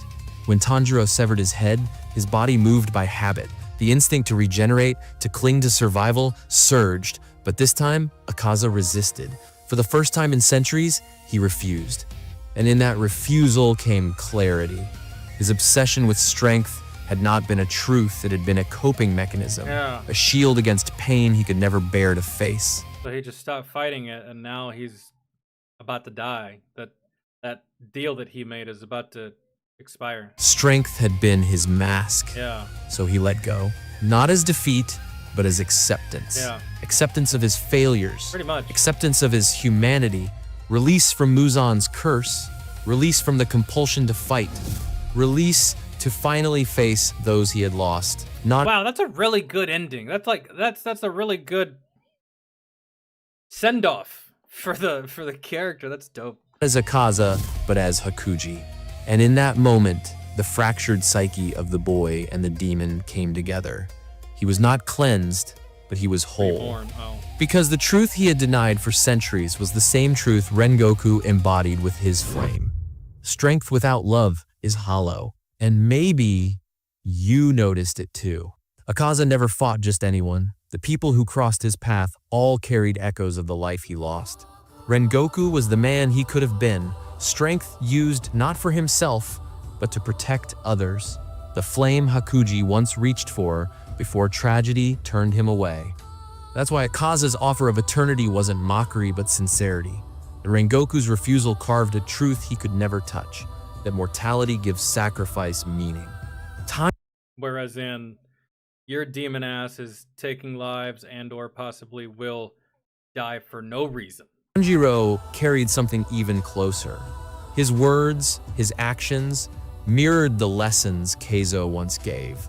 That strength is only real when it shields the weak. Akaza didn't remember his master, but those ideals cut deep. They shook him because they spoke to the boy buried under Muzan's curse. And Giyu was distance made flesh, a man scarred by loss who closed himself off to survive. The same numbness Hakuji fell into after his father's death. It was never just combat, it was fate placing mirrors in his way. Rengoku, Tanjiro, Giyu, they were fragments of Hakuji brought back to confront him. His backstory gave him humanity. His duel with Rengoku gave the series its most unforgettable moment. His shadow made every season heavier, every battle more suffocating. His death gave him peace. Girl!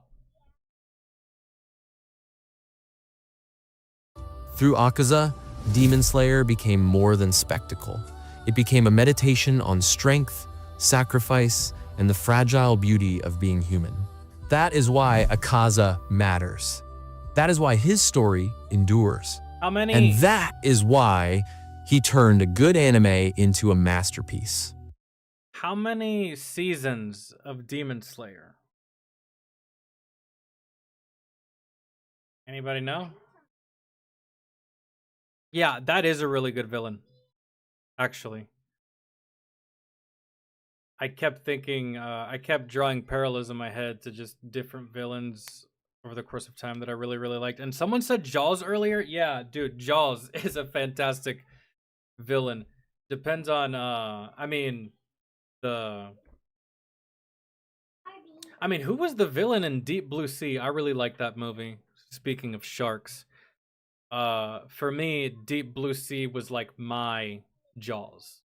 So like, yeah, I did see Jaws when I was younger, but I saw it at such an early age that there was no fear for me. I was just, I think I was just watching people be afraid of a shark, and I was just like a child, and I was like, oh, stuff on the screen. I remember seeing it, but I just don't remember being afraid. I saw it again when I was a teenager, and definitely remember being more concerned then than when I was a kid. So I just don't think it registered all that much. But for me, my Jaws experience was Deep Blue Sea. That was on another level. I was like, man, who would do that? Who would take this like, what is it, 2-ton, 3-ton animal and make it smarter on purpose? And then just like keep it in the backyard where it can see you. Now that I think about it, there's a lot of shit in that movie that's fucking stupid, but I liked it. Yeah, I watched it a lot as a kid. Me and my friends used to watch it all the time. Have sleepovers, watch. Yeah, we should take a smoke break actually. But I think I'm good to start another one before I take another smoke break.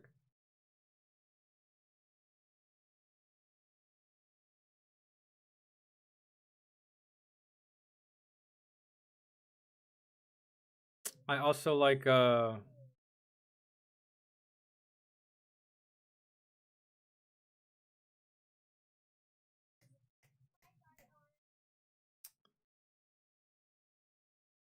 Hans Gruber from Die Hard. Love that guy. Love that villain. So good.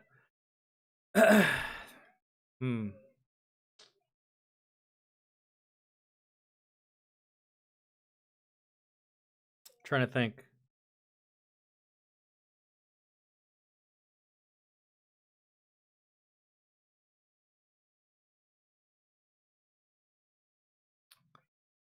That just what's Commander Smushy, you're actually gonna have to give me the name of it this time because I can't click on it. It's not gonna pull anything up. My Google's bro. I'm gonna have to just like restart my PC after this. I'm not gonna have access to any other tab except for this one for the rest of the stream. What an annoying problem to have. What a silly problem to have. I don't get it. So just give me the name of your request so I can type that in.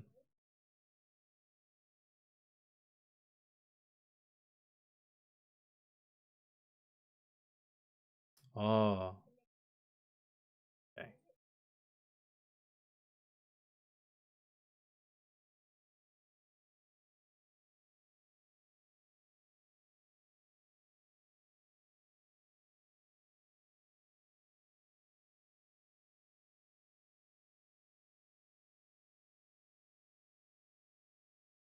Dev meeting?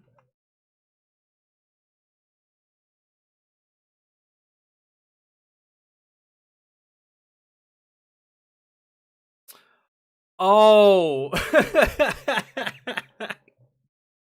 Yeah. Viva La Dirt League. Yes. I fucks with this channel. I really do. Yeah, we've seen some stuff by they make a lot of gaming videos. I think it's all gaming really for the most part. You have to let me just click on their channel because there's quite a few that I've seen actually. Before we watch this one. Bok. The chicken says that. You did, silly. Yeah, you did, because I heard you. Yeah, dude, there's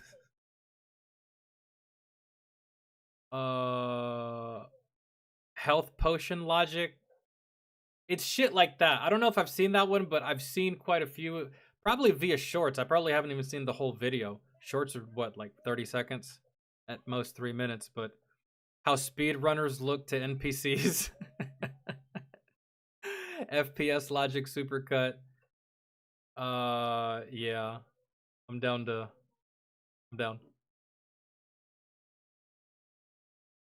The miracle of skimpy female armor.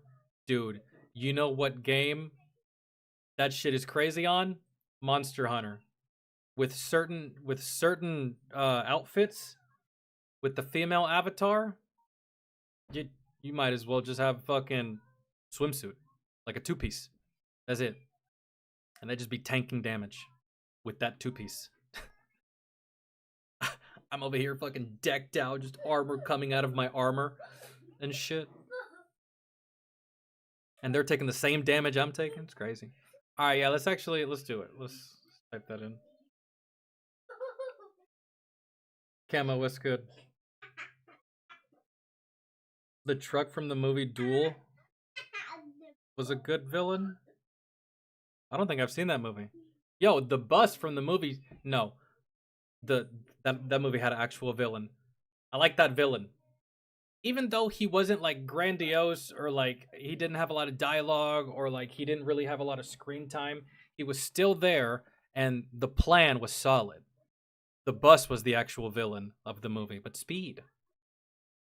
I like that. That was lots of speed in my youth. You know, to this day, that's gotta. Okay. Speed still has to rank as like one of the top action driving movies, right? In y'all's opinion? Short of like the first couple Fast and Furious movies, which were dope. And then, to be fair, I haven't seen Gran Turismo yet. Or no, not Gran Turismo, Formula 1. And I've yet to see Ford versus Ferrari. I'm gonna. But, yo, Speed's up there, in my opinion, as far as, like, action, car, speed, racing type movies of that nature. All right, the Tarkov creators had a clear vision. Dev meeting. I'm sure this is like simulating the devs getting together. They can all hear each other. They're working on the game at the same time, right? Okay, gentlemen, welcome to Tarkov. This is the first basically finished area of the map we have. You can see we've been working really hard on the environments, just fine-tuning the graphics. Yeah, no one cares about graphics these days. So the first thing I want to talk about is the general overall tone and vibe of the game. Are we sure that this is Tarkov and not just every dev meeting across all gaming? Yeah, no one cares about graphics. Shut the fuck up. We're gonna do. Which people actually do care about graphics. It's just, in my opinion, when it comes to graphics, guys, it's hard for me to give praise for graphics. Look at the age that we're in. You know what I'm saying? That's like me praising my water company for there not being shit in it. I mean, well, yeah, there shouldn't be. Ever. We live in modern times. So, yeah, my opinion, that I don't really give many points for graphics these days because they should be amazing, period.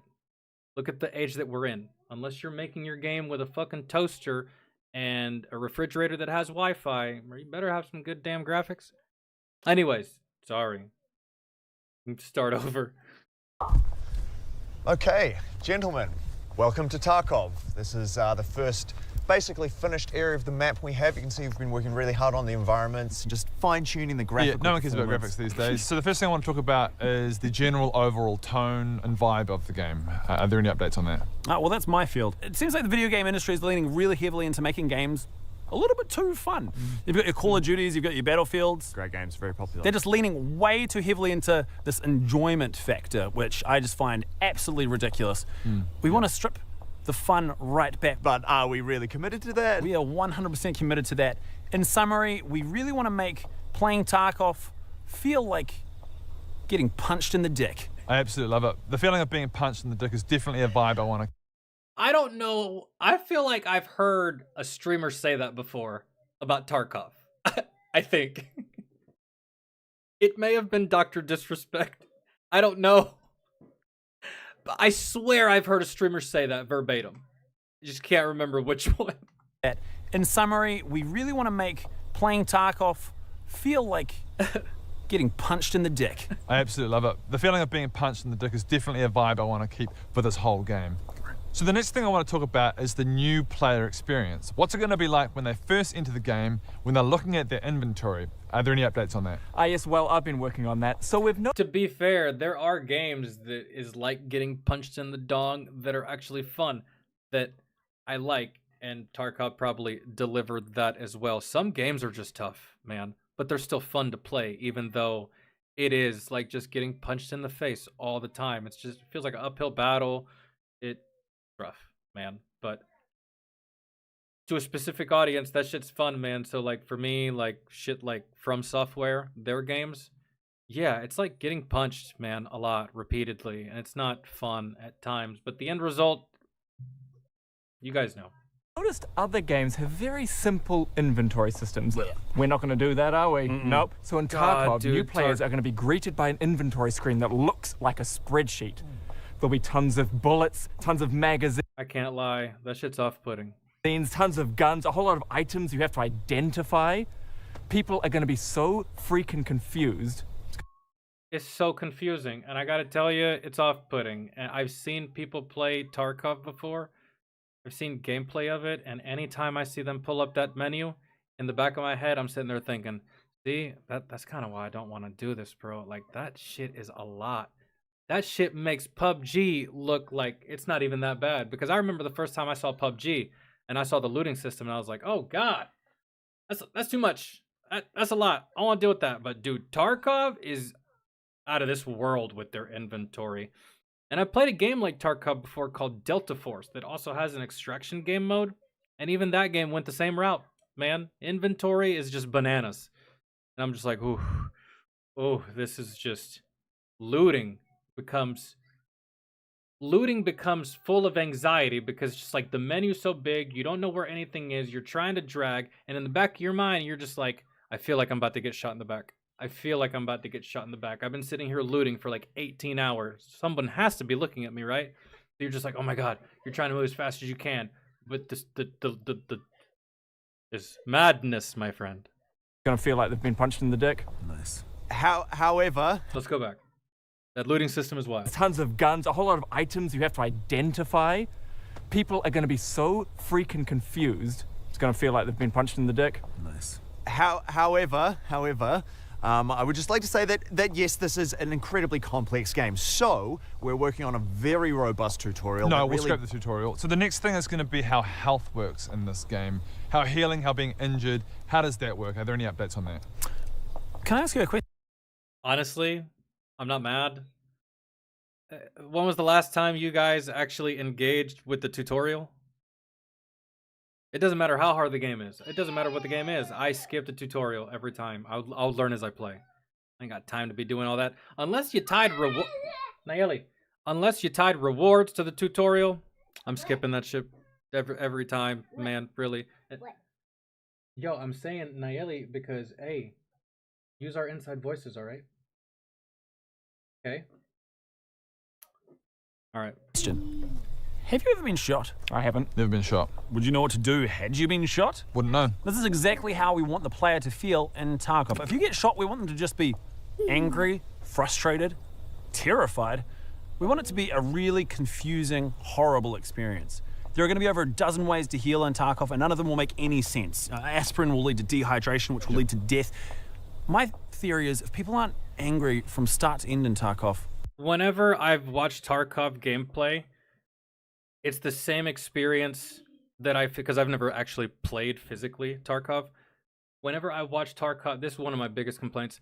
I watch Tarkov gameplay, and most notably when I did play PUBG, I don't know if y'all ever experienced this, but I never knew where I was getting shot from. I can't see anybody. I'm just like, well, I hear the shot. I heard the crack. I think it came from that direction. Let me look. I don't see shit. Boom. Dead. And I'm just like, what? I don't understand. I don't get it. But you know what? That's kind of real, man. It's real life. Sometimes you'll get shit. When I was deployed, sometimes we got shot at. Sometimes it would take me a minute. Like, oh, that direction. Fuck. All right, cool. Thank God he couldn't really see me until I found him. Quite frankly, we've failed. We want it to feel like the player's been punched in the dick. Absolutely love it. Okay, but let me ask you a question now. Are you a soldier? No. No, you're not. But the players will be playing as soldiers, and I feel like soldiers would know how to heal. So the next thing I want to talk about is the general quality of life, interacting with your fellow teammates. How does that work? So we've noticed other video games use gamer tags to help players easily identify their teammates. But I've noticed that you don't have a name above your head. No, I don't. Neither do you. Neither do you. Oh my goodness, you don't either. So there's going to be none in Tarkov. Oof. I've never noticed that. Tarkov doesn't have... Ugh! It's like they wanted to make this the most hardcore... Ooh. The most hardcore, the most punishing, the most grueling experience that... Dude, now I understand why Tarkov players, they get... Bro, it's almost like watching soccer. They get so hyped about a goal because it rarely happens. Now I kind of understand why Tarkov players get so fucking hyped when something amazing happens because, well, everything that led up to that point was probably fucking awful. And just like borderline, not fun. In fact, it's going to be very difficult for players to even know who their teammates are. In fact, they're probably going to team kill them over and over. It is going to be the worst, most awful experiences of their life. Yo, Commander Smushy, have they changed anything about Tarkov from this video? When did this video come out? Has anything about Tarkov changed since? 5 years ago. Bro, if you say no... If you say no... Life. It's going to feel like they've been punched in the dick. I love it. Okay. Sorry, I just really like to voice some concerns. He that I've seems got to be right the now, only because one I'm just a bit worried with the lack of gamer tags and the confusing heals and the nightmare menus and the general tone of unpleasantness. That I'm just worried that we might be creating a game that's just too difficult, too intimidating, and just generally unenjoyable.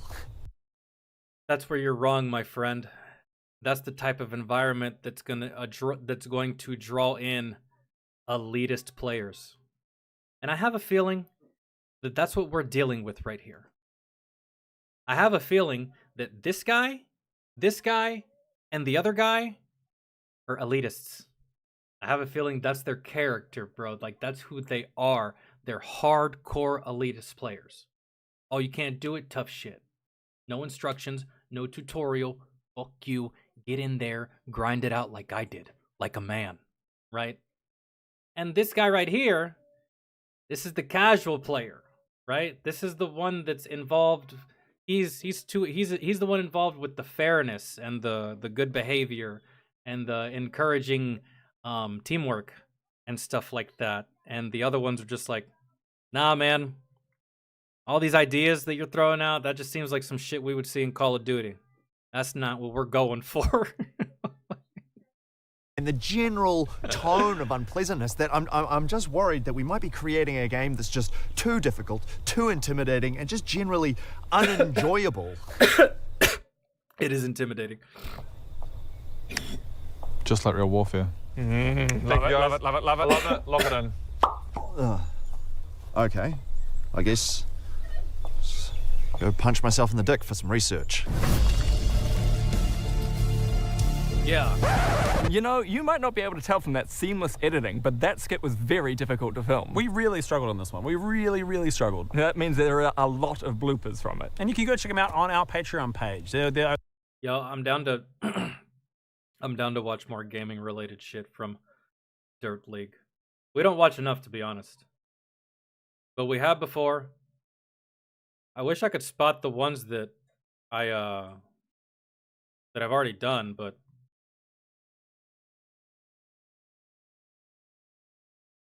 it's probably mainly shorts that I used to watch. I would be down to watch a supercut for a game that I've played. I've just never played Red Dead Redemption, man. Maybe once I do, we can. But I have done speed running before, whatever the game is, I don't know.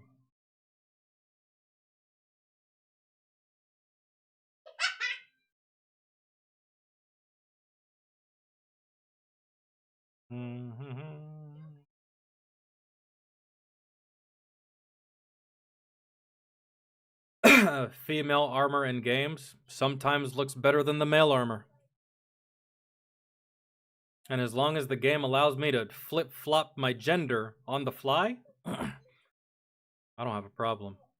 It's when I get locked into a thing and then I gotta start a new character and build that shit up again just with a different gender. Because, dude, in some games, man, just like the female silhouette looks better. They added in-game voice chat, but it almost made the game more toxic. What did they expect? I feel like that's exactly what they expected. I feel like after watching that video, nothing about Tarkov was an accident. All of this shit was by design, on purpose, and it just so happens that the gameplay loop is fun. Because, dude, man, you can make a whole bunch of bad decisions with game design, but if you make good gameplay loop, people will put up with the flaws, right? Or with whatever pisses you off, or with whatever you don't like. They'll put up with it if the gameplay loop is fun. If the gameplay loop is ass, it doesn't matter if it has the best features in the world. Your game's not going to be very... It's not going to take off. All right. Are you guys ready to watch some Midwest Safety? This is going to be pretty vile. Terminated, are you still here?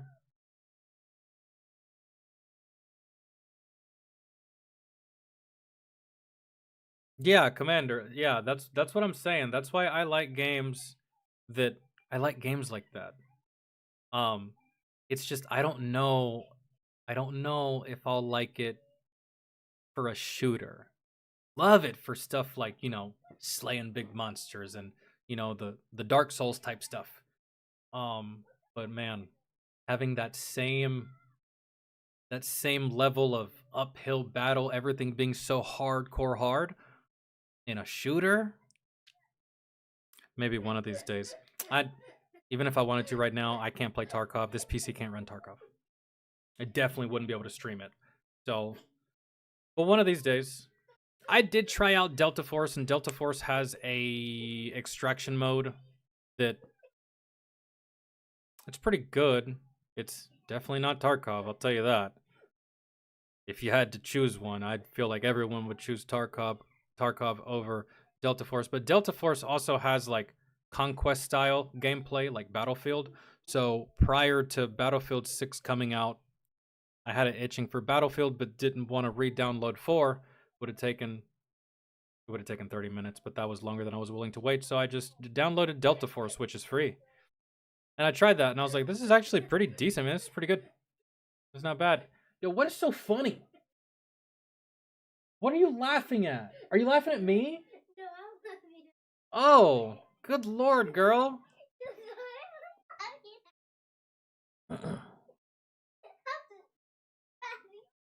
Oh, they added PvE mode to... Let me ask you something, Commander Smushy. What are your thoughts on Marathon? That extraction shooter is going to be competing directly with Tarkov, bro. It is. Directly. And whatever other extraction shooter exists, but the most popular one at the moment, in my opinion, is Tarkov, and Marathon's coming from Bungie. Bungie has a lot of people, a lot of fans that are probably going to try this game, regardless what they say online. I don't believe them. They're going to play Marathon, regardless their thoughts on Destiny 2 or their feelings about Destiny 2. But I don't know. Honestly, I think it's going to come down to what style do you like more? What color palette do you like more? What mechanics do you like better? That's it at the end of the day, because they're both extraction shooters. So, I mean,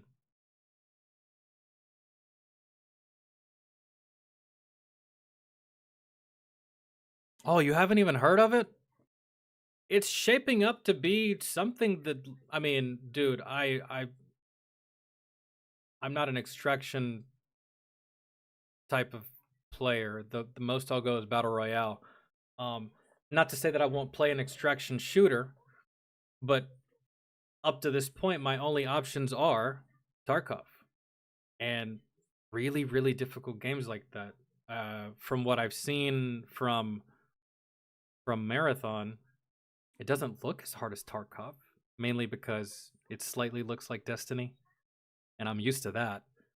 But no, it looks really interesting. The colors look interesting. The colors at first look kind of... The character models look ugly. The color palette, the world looks interesting and vibrant, but the character models look kind of blocky and ugly, and some of the weapon models look very, very kind of lame to me, but that's something that'll get fixed in time. But if you're into extraction shooters, that might be something that you may find yourself trying out. Because saturated is not a word that I would use for the extraction shooter genre at the moment. I don't feel like there's enough extraction shooters, to be honest. What was yours, Camo? I'm sorry. I thought we did it already. Didn't we get to everybody's? No, we didn't get to Terminated. Did you put yours in the variety? I can always do it and you can check it. Oh, it's not here. Was it in public? Is it this? Let me see. You can always watch it back. Oh my god. Let me copy the link. And I can just post the link here. My bad, Camo.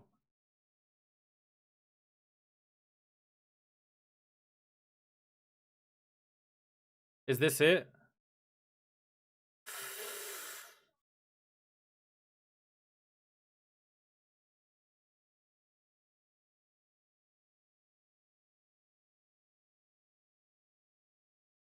Okay. Well, if you're still down to do it another time, I can always go live on this again tomorrow and we can do it. I got to do Terminated. I got to finish out the patron section. I didn't realize this one was 21 minutes, which is fine. Usually the cutoff is 15, but that's fine. I just got to we got to finish the patron one first, so if you do want to try it, another stream probably be tomorrow at some point. Whether it be on YouTube or Twitch, we can always do stuff like this on Twitch. We just can't do music on YouTube. So anything we can do here, we can do tomorrow, regardless of the stream. But everything we do on Twitch can't be done here. So just so y'all know. Girl, calm down. And yeah, Nayeli is like my biggest villain at the moment.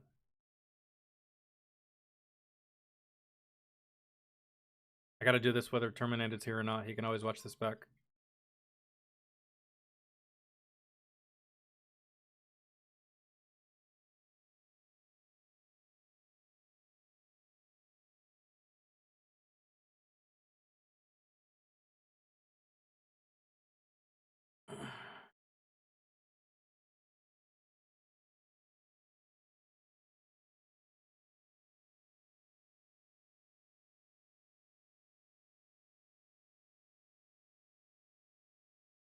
Well, if that's the case, then I'll just save it for the camo. I'll just save it for the next YouTube stream. Yeah. But tomorrow is more than likely gonna be Twitch. Sorry.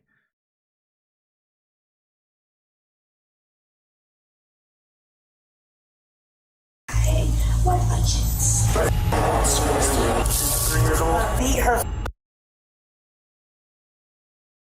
This one's titled "Cop Sickened by Evil Mother's Horrifying Secret." Something involving the children.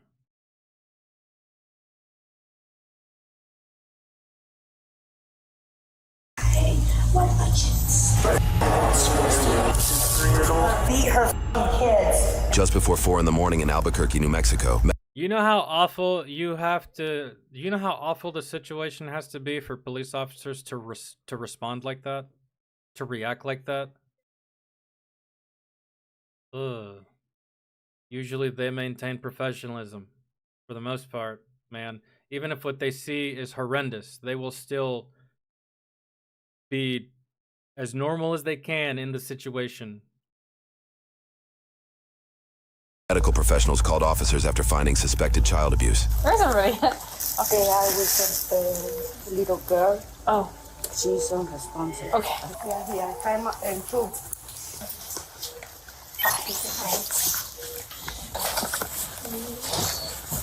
Is mom here? She's in room 11. Oh, she's down there? Okay. I'll go keep an eye on her. Thank you. I went out there, mom was checking in, she had 2 other kids with her, one kid in the car seat, another older daughter that was walking around, and she had this one, she was holding it wrapped with white glass. Mom said, she's just really weak. And then I tried to get a weight on her, so I brought her over and I was like, do you think she'll stand? And she's like, no, she's just really weak. So I'm like, can you hand her to me? She's like, no. And I pulled back the blanket and looked at her and she was cold. So I was like, let's go back to her room. Went back to her room, put her on the bed, she was unresponsive, so we grabbed her and pulled her back here. Covered in bruises, marks, or, I mean, you can see her ankles. Is she clothed still, or? She had eyebrows on. She was in a blanket or a diaper and blanket. She's got bruising around her neck. Dude, if she's got a diaper on, she's an infant. Bruising on back and her butt too. Looks like scars. You haven't gotten her information yet or anything? We literally pulled the baby, came in here, asked the clerk to make sure that the mom didn't leave. I just want to make sure she can't sneak out while we're over here. So she can't push the door open? No, she can't. Okay. Was it Lily? I don't think she's gonna sneak out, bro. She willingly brought her baby like this to a hospital. Cops were bound to show up. I don't think she's gonna bring her baby like this to the hospital, risk all this attention, just try to run away. Good lord. Yes. Okay. Yeah. 5/8/20? Yes. Okay. Okay. The first pulled back the thing and felt her cheek. She was frigid like it. I've been covered in bruises before, and I even bled from injuries sustained from my mother. However, I was 12. I snuck out of the house to go to a girl's house. I fell asleep at her house and didn't wake up until, well, 3 o'clock in the morning when police is beating down her door. So, as a parent, would you beat the hell out of your son for that? Probably. I got it. But this child is in diapers. Oh, wow, she died. Age 3, 8 months, 5 days. Deceased. Lily Santos. What could this child in diapers have done to deserve such a beating? For the exception of fucking crying, and if you can't take crying, you shouldn't be procreating. She's been playing outside all day. Okay. No. Hello. I'm Officer Garrity with APD. She has some bruises on her, so we're going to do a little bit of investigation. Do you have an ID with you by chance? Do you know if she's by chance okay? No, dude, your daughter's gone. Okay. Are you from North Carolina? Yeah. Do you have a New Mexico address? No. No? Because we have from North Carolina. Uh-huh. It's under abusive relationship. Okay. And then I started talking to somebody else. Uh-huh. And then That car seat that had. You left an abusive relationship. I didn't see any bruises on you, which means that the dude that you were messing around with was abusing your children. Why do you women let men do this? Why do you let the stepfather touch your kids like that? Never, bro, never. Even if I became a stepfather, I would never lay hands on those kids unless the mother gave me express permission and direction and to be like, go beat that kid for being a jackass, right? Never. Why do you women let other men put their hands on your kids like that? I'm assuming that's what it is. And then you left that relationship, got into another relationship, and let me guess, he was the same way? Ma'am, it's you. And you can't even make the right decisions for the sake of your kids. And Vincent?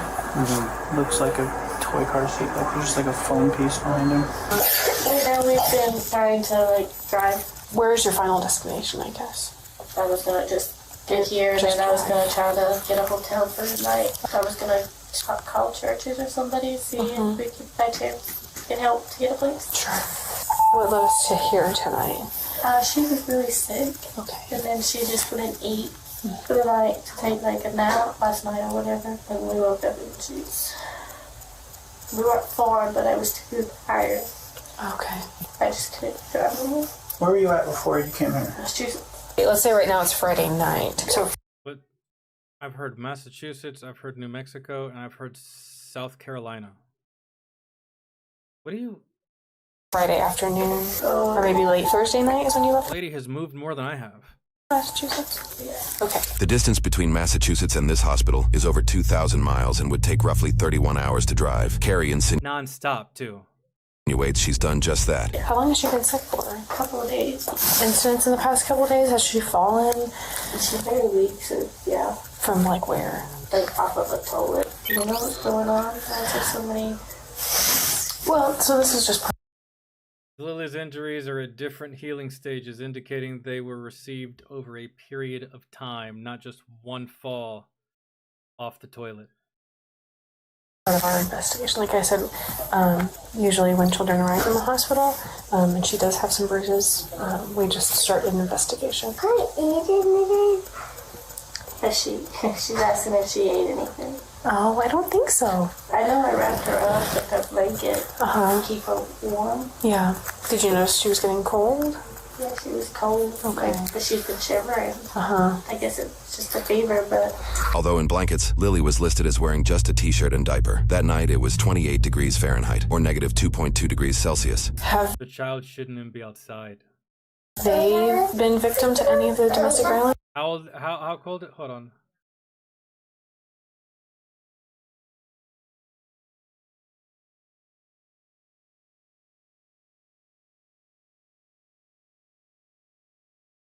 It is 32 degrees outside right now.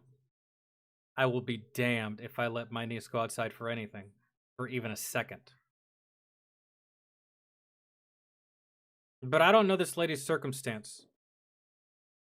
Maybe she's running from an abusive relationship. That might be a driving factor, but I mean, there's no way, dude. Back in North Carolina, or... I'm having a hard time giving someone whose infant looks like that the benefit of the doubt about literally anything. Yeah, but she's seen her dad abuse me. Okay. They've just witnessed it, but they haven't. She wasn't born. Oh, okay. She's only 6 months. Yeah. And I would never. Yeah. We're gonna check in the 2 kids in. You would never, but somebody did, and I guarantee it wasn't the other children. They sound very small, like there's no way they could do that kind of damage to the 6-month-old. Just for an evaluation. Not safe to go home. Yeah, no, Okay. We'll certainly be having detectives come out and stuff. We're just kind of at the very beginning stages, but yeah. Okay. Because I left North Carolina and went up to Mass just to stay with family, and then I couldn't do it because I felt like I was unwelcome. So I wanted to be on my own and just start fresh for my kid and not see me be abused by family or him or by anybody else. Okay. Was there any sort of abuse from your family? Just verbal. What's his name? Do you mind if I... Josh. And is he the guy? How did your baby get all the bruises? Can we just get to that line of questioning? First and foremost, immediately, please. That you were trying to get away from? All of this other shit can wait. And it's gonna come at some point, but can we just ask the most important question? He's one of them. Okay. Give me just a few minutes and... How did your child look like it got into a fight with a UFC fighter? How? Man, how? And don't give me no bullshit that it fell off the toilet. What is a 6-month-old doing sitting on the toilet anyways? They don't use the bathroom like that. Do what they can do, and then we'll keep you updated, okay? Need water or something? I'm sure we could help. Do you want some water? Water? We can see if they have a snack for you. Are you hungry? Okay, let me see what I can do, okay? You can give both of us some water and 2 salads and 2 waters. Okay, let me see what I can do, okay? You're looking out for your mama, huh? I don't know, man. I think Mama's guilty of something.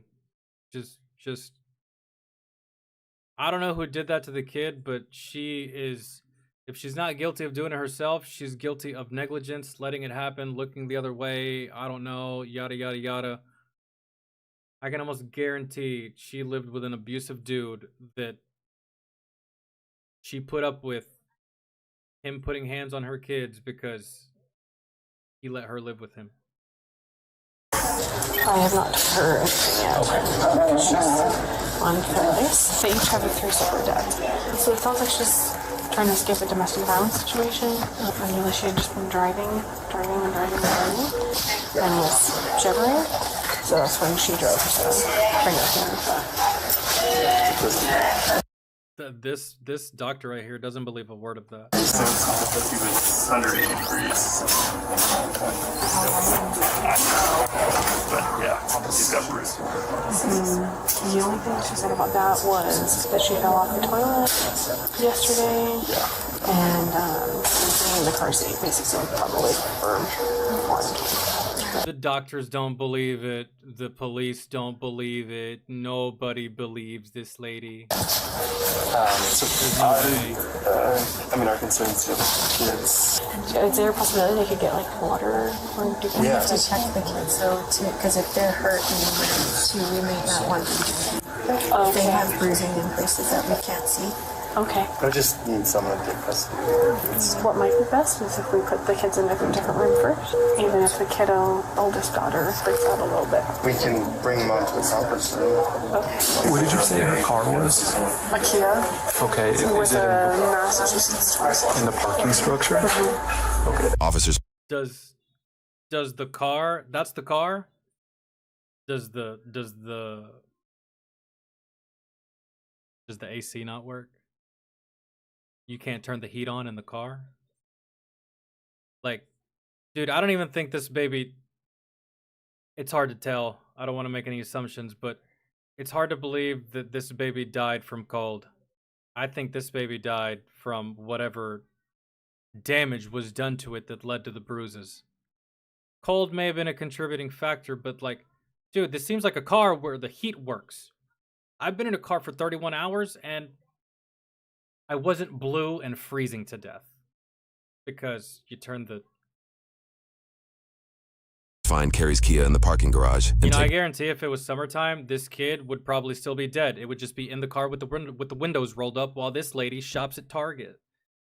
note of something unusual. Did you look in the car? It is surprisingly clean. That's why I drove across the country. Sergeants. There's nothing, no dirt, no food, no crumbs, nothing in the front seat or the back seat. There's a small pile of clothes in the trunk.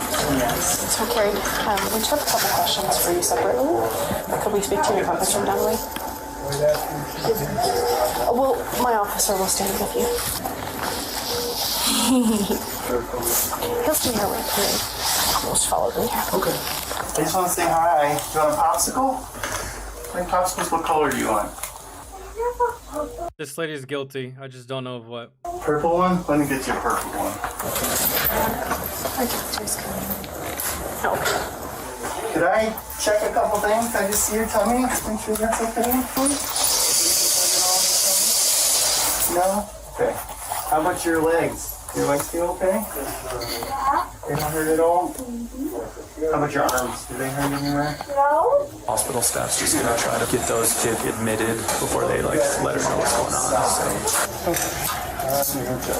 Off camera, medical staff informed Carrie that Lily passed away. Officers asked staff about Carrie's reaction afterwards. And she, I mean, you know, she was weird about it. She cried a little bit, but it seemed, you know, what could have happened? Were there already scenes of rigor when she showed up? No. Okay. Yeah. So it hadn't been like that long. Yeah, I'm definitely not the one to ask about sort of timing on that, but it takes a little while to drop your temperature that low. She didn't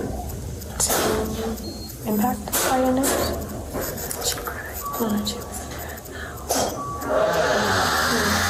was just not feeling good. Yeah. Where's the kid? Right here. It's okay if I go in. I'm good with that. It is covered in bruises, turning blue, shivering, unresponsive. And you're just like, oh, I just thought that the kid didn't feel good. Best believe, Mama, that if you're ever blue, shivering, and you're not answering me when you're talking, I'm going to take you to the hospital immediately because that's what smart people do, not buffoons like this lady. Like, how do you let it get to this point, bro? This is negligence of the highest order. This lady is pulling a Casey Anthony as we speak right now. Negligence of the highest order. I don't care your situation. Protect your children. Oh, 6 months. 6-month-old. Man. What were you doing? You're garbage. What were you doing with that? This is to clean my glasses. But I did look. Hey, if you're going to sit here all up in my dojo and bug me, go turn off your tablet. Dojo? Yeah. What's a bobo? Go. Go. What's a bobo? Go. Let's see. Before we go into the room. Yeah. Okay. Kind of like signs of. There's a lot of bruising on the limbs. There's some scratches on her face. Her lips are. I don't care if she did it herself or if she didn't and someone else did it. You didn't say anything. You let someone else do that to your kid. Or you did it. Either way, take your ass to jail. There's no way. Bye. There's abrasions, I think. It might be just like if she's coughing up blood, maybe. Yeah, it looks like neglect, I believe. The scratches look pretty scabbed over. With the blood, I would have to imagine it's pretty fresh because it's like covering the inside of her lips. No, that's okay. There's an older scar on her inner hip. Underneath the diaper? Yeah. It looks like it's on the wrists and the ankles. And they look linear, especially It does look like she was restrained. Yeah. They said they tried CPR for like 4 minutes, but the doctor pretty much told me, he's like, we knew her pupils already fixed and dilated. Like, this is just what we see. This baby was dead when she brought her in the hospital. I have a feeling this baby was dead for hours before she brought her in this hospital, which I don't know, like, I just feel like any common sense person knows when someone's dead. Even if you've never seen a dead person before, even if you've never seen someone die, even if you've never seen the life go out of that person in real time, you know when they're dead. I don't care where you were raised, under what rock. It's an inescapable thing that you cannot, it's unlike anything else. You, like, I don't understand. Yeah. Okay, let's wait for the detectives because I think I've seen enough. Okay. Now that is... For at least an hour? No, I feel like it's more than an hour. But, not days, but I feel like that baby may have been dead all day up to that point. I don't remember when they said that they actually came in, or the timeline. Yeah, I've seen enough. People looking at you? Yeah. That's okay. You know, everyone here just cares about you, right? This lady's crazy, and she legitimately needs to be in a straitjacket, or she's evil as shit, and she needs to go straight to jail. They're all really good people. Blue. Okay, cool. Carlos just got you. Oh, okay. But what is troubling is that the 6-month-old is dead, but these two other kids look fine. In good spirits, too. They haven't said anything. They haven't said anything about their mother. They haven't said anything bad about their mother. Hell, one of the kids was like, "Oh, has the baby eaten? Maybe she's just hungry." They don't seem or sound abused. The face is blurred, I can't see, but they don't sound abused. But they are definitely alive, which is more to be said than the 6-month-old.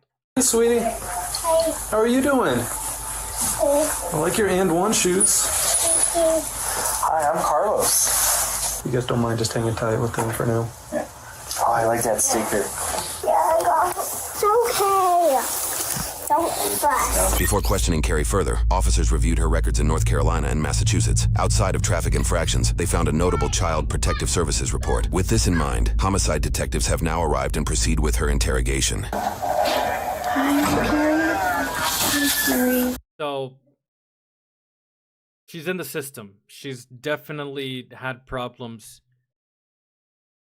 making sure that her kids are healthy before. Which kind of like begs the question, at what point do you take children away from a parent that they continuously, like her?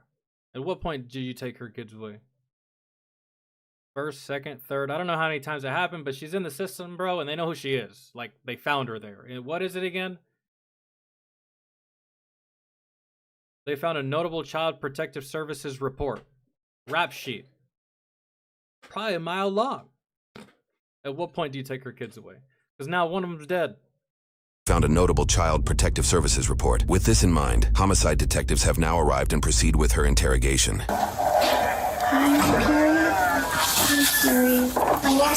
I guess that's just how it's supposed to happen. I guess that's the way the system is built. The system is built to where that's how it happens. I suppose, kind of like when you have, let's say you have feuding neighbors. I mean, y'all can disagree and call the police all day, but here's the brutal, ugly truth of it. Until one of you actually either punches or shoots one another, the police can't do anything.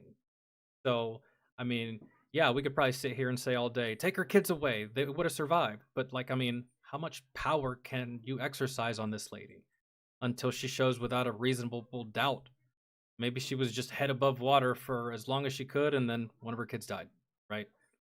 I feel like this was inevitable for her. Really, let's keep watching.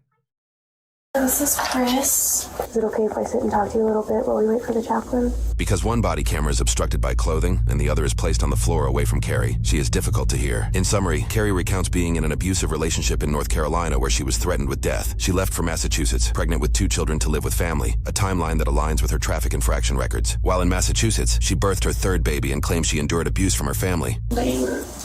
Yeah, but I've already seen a clip of you that said that the abuse that you sustained was verbal. I don't care what they called you. Those words did not put those bruises on that child. He's yelling at me for something. I wasn't helping clean, or wasn't doing this, or wasn't providing enough food, or at the time I was just supposed to take care of me and my kids. Literally, that's all I was supposed to do. I just didn't do it.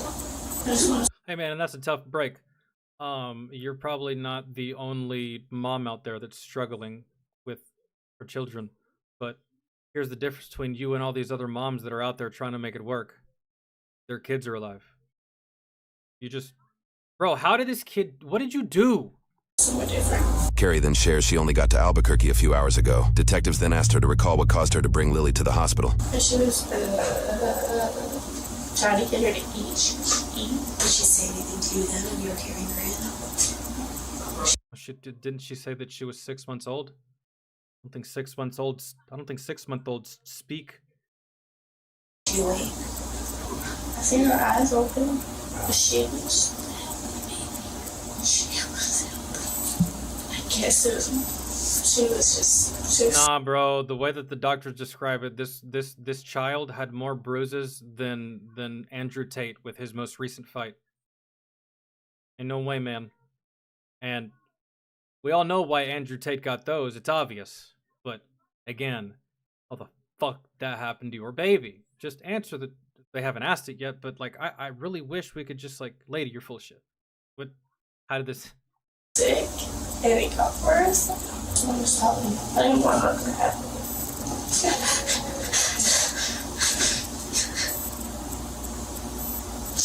I just don't believe you.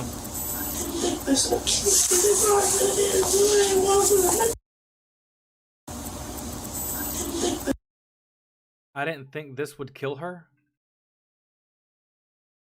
Would you like to elaborate on what this means?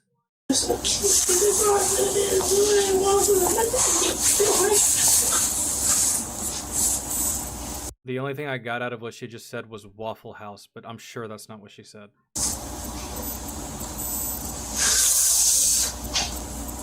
I can imagine what you're going through right now, sweetie. What your other kids are doing. They don't know about it. 5 popsicles. Something is being held from the viewer here at the moment, and it's driving me insane. Pops, ice cream, bag of chips, sandwich, graham crackers. Yeah, and along with all those snacks, get those kids a new mom and dad while you're at it. She can eat. Oh, is that the little? Of course she can eat. Whenever you're a starved child, you can eat just about everything. She wasn't happy about this game. We did not have fun. What else singing helped? I don't know. Detectives pressed Carrie for details about the route she took, but she repeatedly said she did not know. Do you have any history with like Child Protective Services or anything like that? In North Carolina, we did. They dismissed it. The lady said we were living in bugs. Some bugs. Somebody said we were living in bugs and cockroaches. Surely they weren't just picking on you, right? We're adults. We don't do that. That shit stops after the 8th grade. Either you were living in filth or you weren't. And if the state says that you are, again, the state is not a mean kid on an anthill with a fucking magnifying glass. If they say you are, you are. It's not like, this isn't hearsay. You did. And you had your kids living in that. What do you mean, lady? The lady said we were living in bugs. Some bugs. And cockroaches. If somebody was smoking stuff, or anything, they dismissed it because there was nothing. I'm checking the phone. This is Carrie. Hi, Carrie. I'm so sorry for your loss. I just want to see her. Say goodbyes to her. And I just want to like, I just want to feel close to her. Well, we'll definitely do the best we can to honor your requests. But for right now, we just have to kind of just wait a little bit longer. But I'm so sorry. And I just, my other workplaces.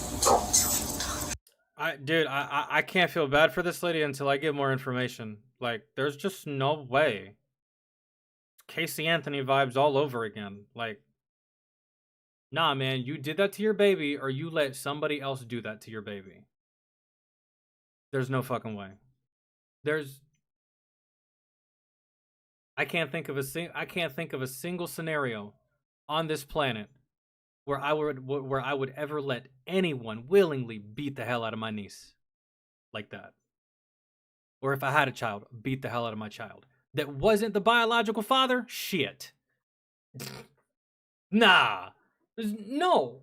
And you should go to jail for that and that alone, really, for the most part. Just letting someone else fucking kill your kid, man. But I don't know. I don't know what it is yet. I don't know if it was you or one of your exes. Whatever the case is, your child's dead, and... Billy was my mama's girl. She was my favorite. The one that would come up and hurt me. I know I'm sad. She would just I love you, Bobby. And Cody hasn't been involved, or He didn't even know that I had her. You hear on the news people hurting kids or something like that. Okay, so the last man that you were with, which is the father of the recently deceased child, says that he didn't even know he had a child with you. So if you are to be believed, that's an alibi for him. Kind of, not really, doesn't explain his whereabouts, but after saying that, girl, the sole focus is now on you. What's wrong with you? I was going to come down here and I was going to get her enrolled in school. did you bring kids' records and their birth certificates, social security number, cards, and all that stuff too? I don't know if I even have all of them. You went from Massachusetts 2,000 plus miles to get away from an abusive relationship so that your kids could start fresh in a new school, new everything, new neighborhood, and you didn't bring any of their paperwork? Nothing? Like,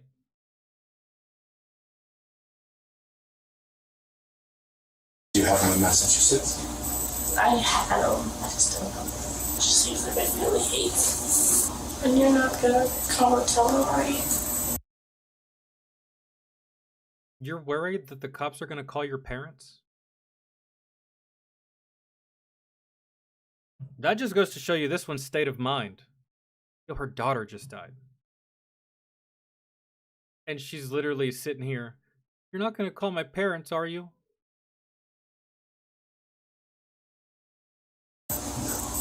I'll figure out how to tell them, but I'm sorry to keep crying.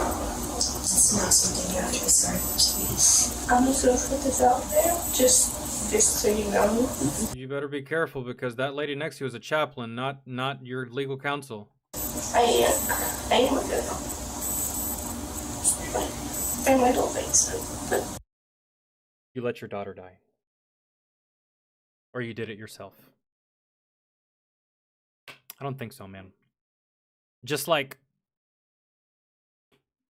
if your dog died because, just like if your dog died of hunger, you're not a good dog owner. What? What do you mean? Like, you forgot the dog food in Massachusetts too? No. What about kids? What about your children? The only reason I feel I do have, which this does not help it anymore. I do have depression and all that. Is losing her. I don't know. Yeah, we don't dictate how or where the children go. Oh, damn, dude. This tornado left my room and I didn't even realize it. She's gone. I didn't even... So they're going to be taken away from me? No one's saying. They're definitely going to just have to figure out what's going on. Okay. You should have a phone or computer or laptop or GPS or any way of communicating with anyone. And the last station numbers being it was going away. Was she on drugs? Yeah. God, dude, like... What is lady? She doesn't have a phone, computer, laptop, nothing. Nothing. Dude, she's just out here taking her kids cross country like it's the Oregon Trail, man. And one of her children died on the way. Like some real life shit. People died on the Oregon Trail. It was like when they were all migrating west. A lot of casualties, right? What is... And I'm sorry, but ladies going anywhere without a phone? I don't know. I used to get onto my last ex about this. She would always just let her phone die. Just like, that's it. I'm like, why don't you charge your shit before you leave or before you do something? Like, that's not that big of a deal. I was like, okay, till you break down on the highway, some fucking psychopath is trying to take advantage of you and your fucking phone's dead. You can't call anybody. Oh, yeah, that makes a lot of fucking sense now, doesn't it? Going anywhere without a damn phone. If I don't do it, why would you do it? It's harder to take advantage of me than you. So stop with this shit.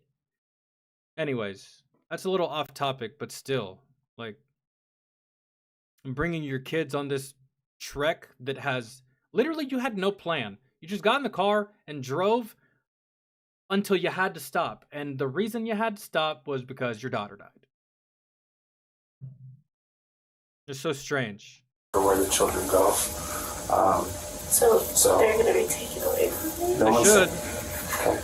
We just have to figure out what's going on. Okay.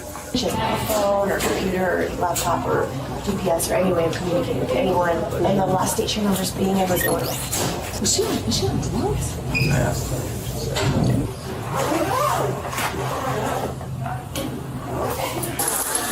Yeah, it's morbid. Fight tonight. Yeah. So does it sound like mom killed her? What do you think happened? The other kids are like, can you share our stickers and smash with our sister so they can go after the gun with her? I'm with the officer. It's hard to, dude. It's hard. It's weird. I don't know what to I need more information. Officials initially deemed Carrie a flight risk, but couldn't positively determine if she How? She doesn't have a phone or nothing. How can she afford a fucking...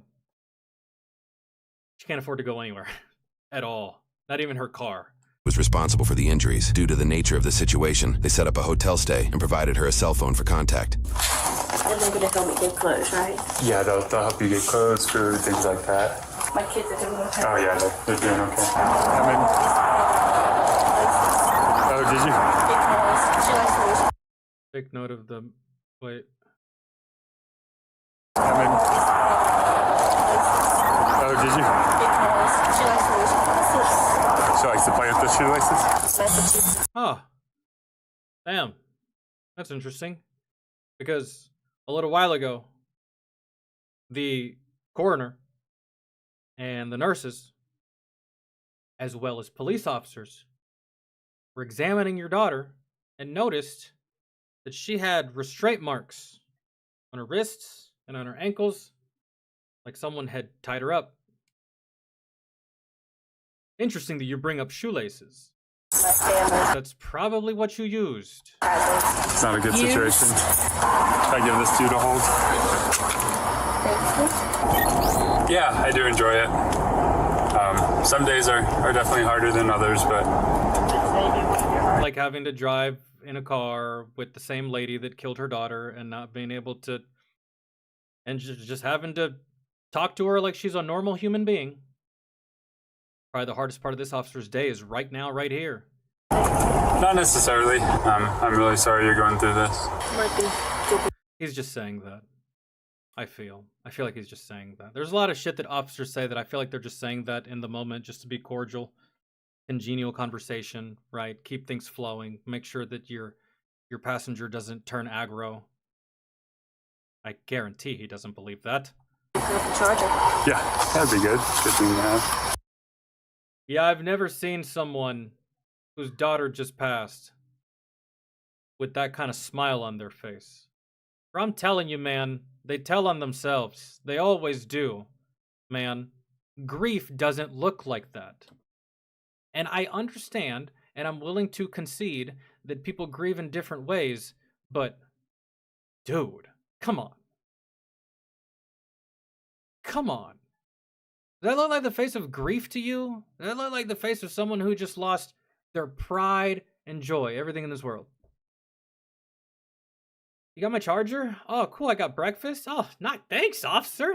It's turning out to be a good day. Good day. It's turning out to be a good week, minus that dead kid snafu. We're looking solid, right? And the phone's in the box? So you have that on you? It's in my pocket. Okay, perfect. You ever been to New Mexico before? Seems like today was first step for everything. Yeah, that's for sure. I've never lost a kid before. Never had a kid take care before. Do you know what time she passed? I don't. I'm not sure. Because they didn't. Thank you, Kerry. My name's Walter. I'm with the Community Safety Department.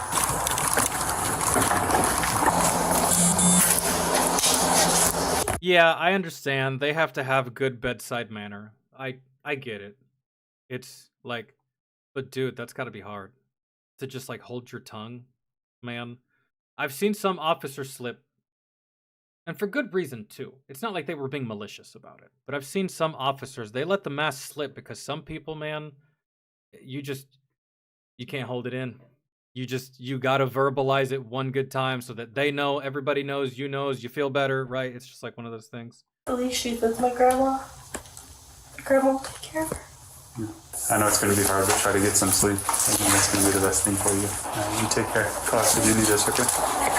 Roughly half an hour later, officers placed Carrie under arrest. Damn, that's it? That's all it took? Reports indicate an unreleased forensic interview with her daughter told detectives they had been staying at an apartment in New Mexico for the past week with other adults who sexually abused all three girls. While too graphic and disturbing to describe, Carrie's daughter provided explicit details that aligned with the physical and forensic evidence on the victim's body.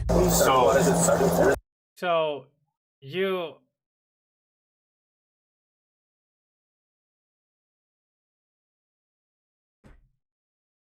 I would have actually preferred if you would have been the one that killed your daughter, actually. Given what I just heard, I would have preferred if you would have been the one that was doing the abusing. Because at least then, it's just physical, right? At the end of the day, and we all heal. Some of us. But... Shoelace on the neck. How are you? Kiddo has it. I don't know if detectives know yet. Records state that in a second unreleased interrogation, Carrie confessed she lied to detectives. According to news reports, Carrie's family in Massachusetts shared they kicked her out of their home 7 months prior in June. While in so she claims she had just come from her parents' house, but she hasn't lived there in almost a year. To news reports, Carrie's family in Massachusetts shared they kicked her out of their home 7 months prior in June. While in Massachusetts, Carrie allegedly moved in with Christina Pina Cantor and her son Austin Bing. It is not known how they came in contact with each other. Roughly a week prior, I can almost guarantee that this lady and that dude gave this mom a whole bunch of fucking drugs over and over and over again and just kept supplying her. Because, dude, I just feel it takes one to know one.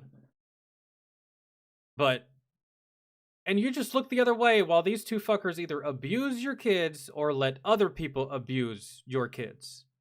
And you just probably sat in the back room doing your meth or your fentanyl, whatever it is that you do.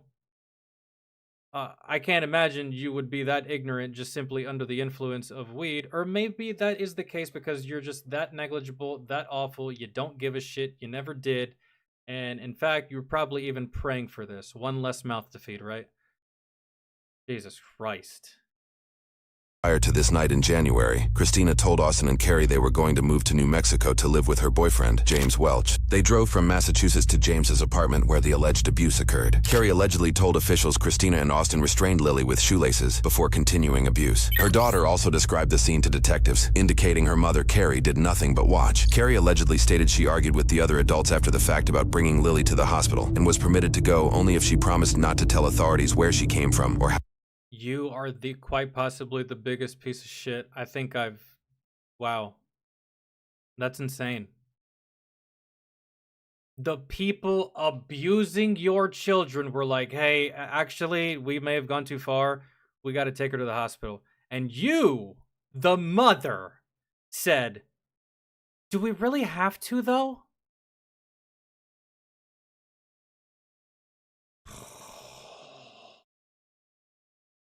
Dude, I can't think of anything less than the death penalty for this, man. There's no way.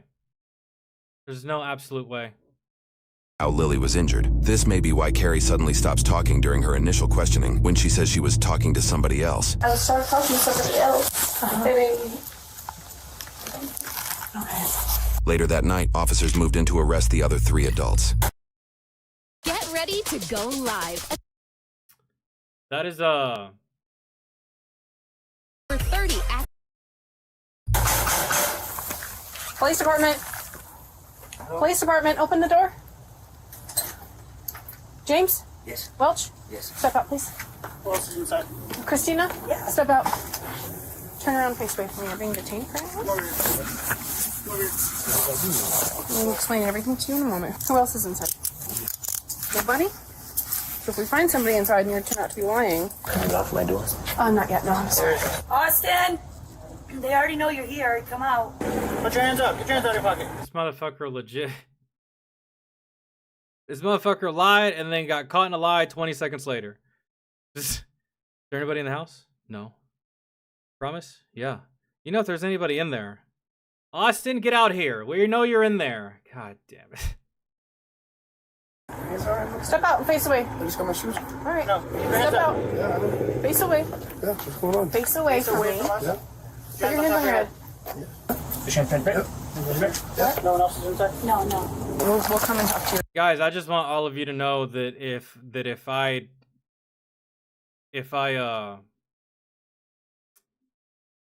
ran this country, there would be no walk to the car. It would be one to the back of the head.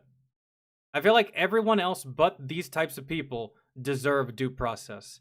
I don't feel like crimes against children deserve due process or an attorney or like fuck that. I don't care, dude. And man, if you're mentally ill doing this shit to kids, I don't care that you're mentally ill, and I don't care that it's not your fault. You have to go too. Sadly, the world we live in is not a perfect world. Sadly, these motherfuckers won't even do 5 years. I don't think. Because for some fucking reason, you evade taxes, you'll get a longer jail sentence than if you touch a fucking child. It's odd. About it all. Here shortly. Can you shut that door? Hold on just a second. Yeah, you're good. You're good. We have 3 individuals detained. We're going to make announcements to the 20 and clear it, ensuring nobody else is inside. Albuquerque Police Department, you're not free to leave. You're inside, make your presence known. Come to the sound of my voice, your hands up and empty. Do it now. I'm not gonna lie, those commands turned me on, officer.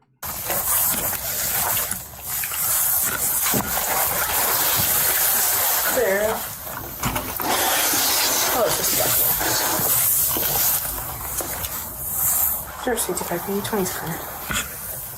Want to make sure when we leave that we lock it up. So I was kind of right. Really. I guarantee that these people let her stay there as long as they were able to abuse her kids. And whenever she was forced to take her kid to the hospital, she knew that that free ride, wherever she was staying at, was going to be over. That's why she didn't want to take her kid. Because parents kicked her out. And she just wanted to live with these people. And these people were like, all right, bet, cool, but we're going to abuse your kids. And she said, all right, square deal. Bro, go to jail. Go to jail. So obviously no one's getting in. Please. I mean, I don't own much. I just got that proven a year ago. I'm not. No, you're about to go back. Imagine that. No, I saw that. I know. Sometimes you... Haven't been out of prison for a year and you're touching children. Go back, bro. Go back. And don't let them out. If it's your wrist is facing the wrong way, like that makes all the difference. You can face this one.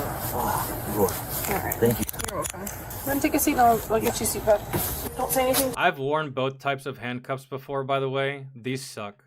These right here, that are like basically barred together with a fucking pin going through the middle of it. I've worn those, and I've actually worn 3 sets of different handcuffs. I've worn those.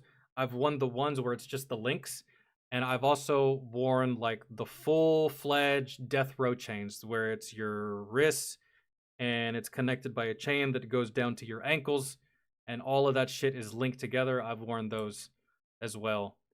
I do got to tell you, the most uncomfortable ones are those. Obviously, with the full-fledged chains, you can't walk that fast. That's the only downside, but hell, when you're going to jail, you don't want to walk that fast anyways. Those fucking suck, man. Those are uncomfortable and they hurt, regardless how they get put on. I never had a good time. Like, it's just... Alright. Thank you. You're welcome.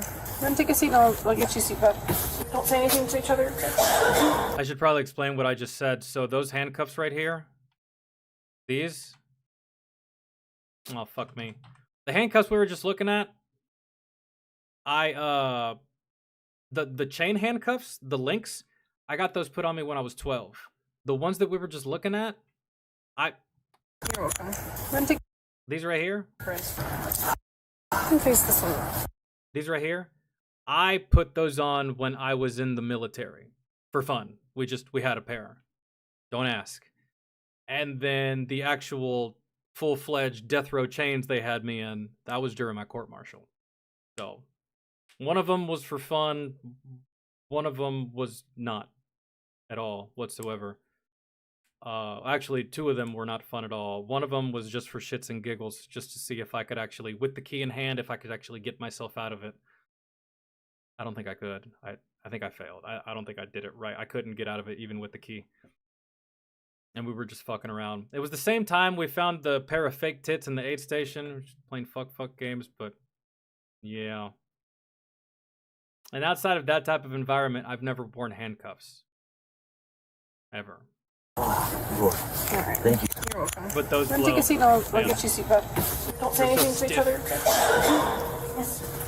Alright, thank you, sir, for being cooperative. You can go take a seat and then somebody will let us do this shortly. Oh no, man, they took that man's vape. The ones that beat her f***ing kids and put marks out on us. Wait, what are you saying? I know you're not mad you got arrested. Somebody will let us do this shortly. The ones that beat her f***ing kids and put marks out on us. I don't know what she just said, but are you seriously mad? About anything? I mean, inconvenience maybe, but mad? Bro, you abuse kids. And are you really about to be like, well, it was her that fucking let us do it. If she wouldn't have let us do it, we wouldn't have put our hands on these kids. This is bullshit. This is entrapment. Lady, be quiet.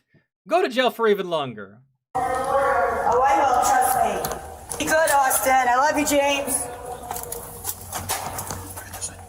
You love pedophiles. That's so weird, lady. It's just frustrating. This has nothing to do with us. It has nothing to do with our kids. Like, I know the situation, but it's just the point. Like, how can we get charged with something that has something to do with their mother? You not put so tight though. Yeah. Fuck that. Fuck that. Fuck that. If only the kid said, hey, could you not be so rough? Could you not touch me like that? Fuck that. Put him on as tight as humanly possible. I need my phone. I need some numbers out of that. Remember the last video from yesterday where I was drawing parallels between the differences between men and women getting arrested? Where the man is going to be like... How can we get charged with something that has something to do with their mother? You not put so tight though. There you go. There's the man's request. Hey, can you not put these on so tight? It's crazy. The female. Yeah. Turn me up. I need my phone. I told you, bro. I told you. It's every time. Every time, man. It's just funny differences like that. Some numbers out of that. Okay, if your phone is in the house is locked up for the night. No, actually, you put my phone at the house? Oh no, that's being seized Bro, by... there is no way, officer, you are not even inclined to answer any of her questions at all, or even talk to her. Slam that fucking door in her face. The detectives. Okay, I need numbers out of there. Okay, the Nobody gives a fuck detectives what you already need. have taken your phone. Wow. Those kids needed a safe place to live and not be harassed or assaulted or molested. And 4 whole ass grown adults failed on that front. You don't deserve anything. I don't think you deserve due process, but you're so lucky I'm not in charge of the law in this fucking country, man. I'm telling you, y'all wouldn't make it. Y'all would not make it to tomorrow. So when do we go to court? I am not sure. Aren't we supposed to get summons or something? So the detectives wrote a warrant for your arrest. So right now that's why you're under arrest. For child abuse? You're exactly. Oh, so you know why you're here? That's crazy. Charges as they are on the warrant is child abuse resulting in death and child abuse times 2. I feel like child abuse resulting in death should be a life sentence, period. And then the times 2, make it multiple life sentences. Because fuck it. What's the most amount of time that you can give someone? Make it that. I don't know. That shit may differ state to state, or maybe it's just like a blanket law around the country that I'm unaware of, but however long you were legally permitted as a judge to give someone as far as punishment, give her that.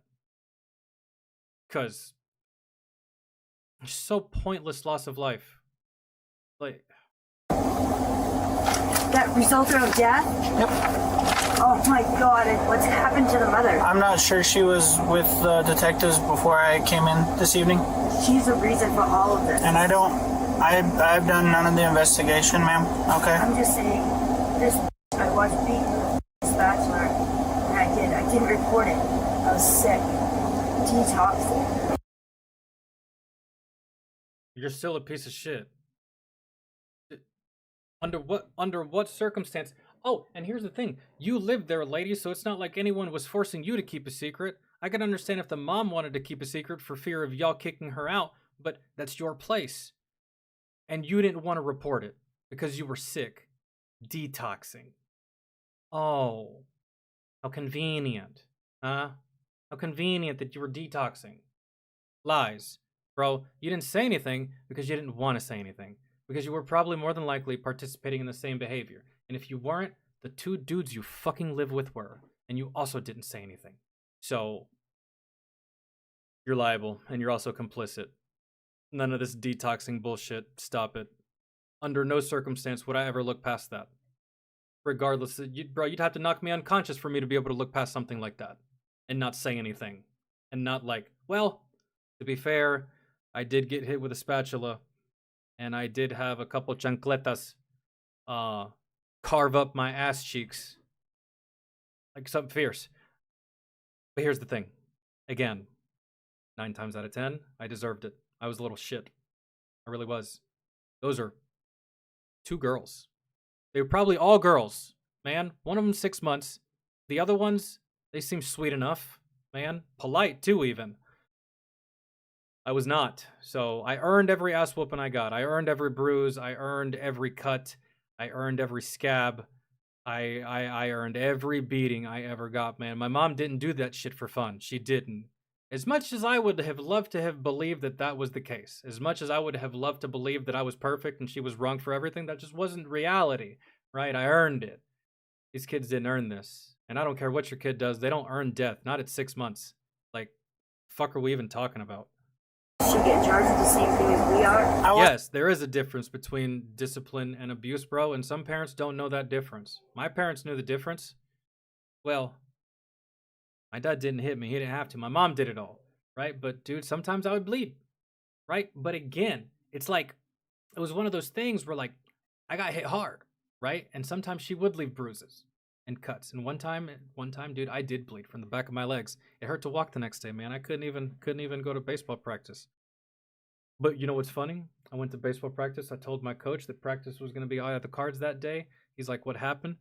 I showed him my legs, and he's like, "Dear God, son, what happened to you? You get jumped? What's the deal? We need to call the police?"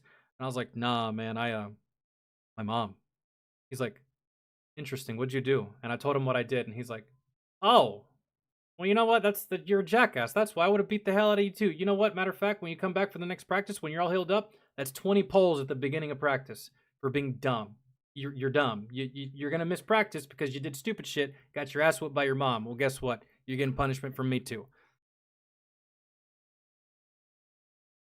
That's what I dealt with, right? But it was always justified, man, and I never died.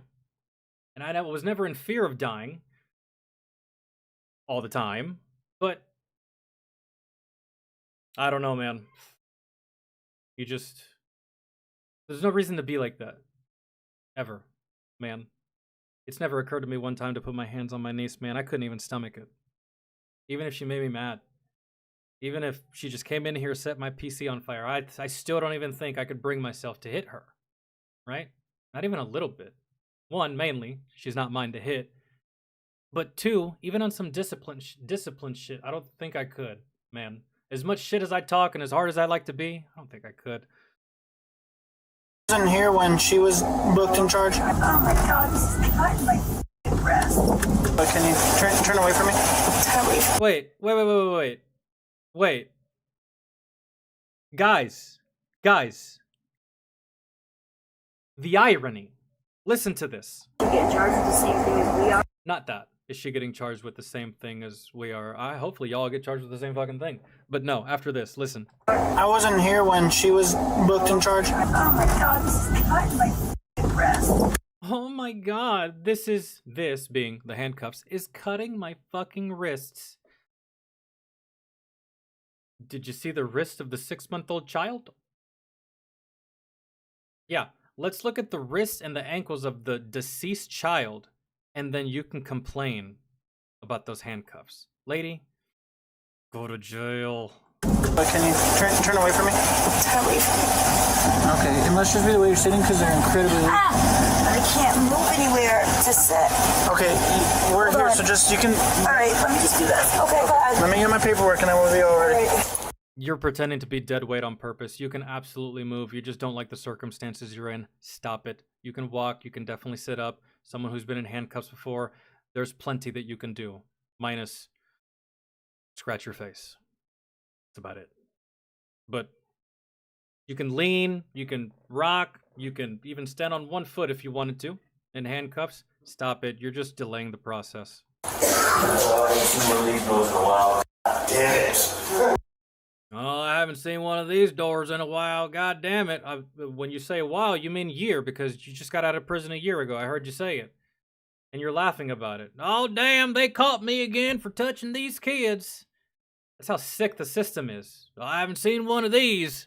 Well, I guess I'll do my time, I suppose. I'll see y'all in a couple months. Take care now. After touching kids. This guy's gonna have a future after touching kids.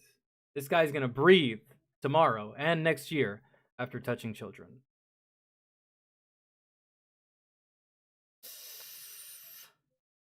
Never see these dudes again. I told myself I'd never see these doors again. Shit, me too, man. I don't know what happened. Where did we go wrong?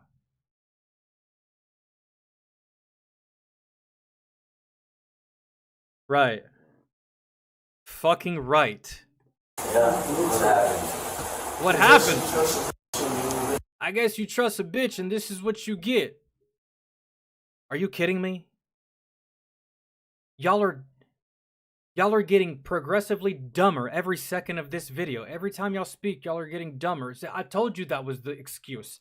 I told y'all are charging. Why are y'all charging us? She's the one that let us touch our kids. If she wouldn't let us touch her kids, we wouldn't even be here now, would we? That's your excuse? The only reason you don't touch children is because people don't let you, but given the opportunity, you would? Go to jail, bro! Go to jail! Dude! I guess that's what I get for trusting a guy that sold me heroin. Addicted. You could have just not bought heroin. But because someone offers you something doesn't mean you have to take it. My word, bro, that's not going to hold up in court. Y'all are going to need a very good lawyer, bro. And it's still an uphill battle that is quite literally unfucking winnable. Get out. Thank you. While we're waiting, can you tell me the charges? Bro, you don't even want to know. Because as soon as you hear those charges, and you've been in jail before, you already know the implications. They're going to read you these charges. You're going to be like, oh, okay, right. So, child abuse, child endangerment, result in the death of a child, sexually assaulting a child. All right, cool. That's my charges. All right, bet. So, all right, I guess I'm going to jail now. All right. And then on the way to jail, on that really, really long bus ride, it's going to dawn on you what people do to people like you that fuck with children. And then you're going to start to cry. And then you're going to get really emotional because you know what your future's going to hold. If it's not death, it's going to be a really uncomfortable time for you. I wouldn't even want to know the charges, bro. Just bury your head in the sand, go to jail, and don't make eye contact with anyone, and pray that no one looks in your direction, and pray that no one asks what you did, because they always find out what you do. Only a matter of time, right? So yeah, so it's really just the warrant that's for child abuse. That's all of them. For all of us. You have you and Christina. Have just one of the how they came up with the counts. What's the additional term? It's for child abuse by death. Who is? I am. And we both are. Yeah, me and her both. Yeah. That's crazy. Oh, that's the... I thought that was like an officer saying that. I was like, oh shit. No, that's the other girl. They all have them in the same room. They charge child abuse by death. No, you're actually wrong. If only it was like that, lady. And here's the crazy part. Here's the absolute crazy part. Is that this lady genuinely believes that the punishment for child abuse is death. While I think it should be, it isn't. But she believes that and still abused a child. She knew the punishment was death, or at least she believed it was, and still abused a child. Go to jail. Go to fucking jail, man. Who is? I am. And we both are. Yeah, me and her both. Yeah. Y'all should probably stop talking. Y'all are doing so much talking on camera in front of these officers. Like, y'all are like, oh, yep, we're going to jail. That's crazy. I can't believe... Crazy. That you don't have kids, this, that, and the other, and I'm getting charged with that shit. Just listen to I'm sorry. Wait, one second again, so I heard. Talk to your lawyer. That's all you can do. Talk to your lawyer. Yeah. I love you. Austin, nice to okay? No promises. I know, but... What do you mean, stay out of trouble? That doesn't make any sense. You're already in trouble. That's... Well, hopefully you do, because... We gotta stick together, which means we gotta start getting our stories straight, corroborating each other's whereabouts, information, make sure we don't catch her. That's what that means. My kids are me at home. No, I wouldn't care about doing time for something I did. That's the thing. I've done almost 16 years in prison. Yeah, but I didn't do. Relax. No. I get it. Just when you think everyone is stressed, we're all stressed. But you only thing you can do. Y'all are doing so much talking. It's insane. Lily died. Oh, yeah. That's What's his name? I don't understand what happened. There's a fire in the morning. Damn, y'all got 3?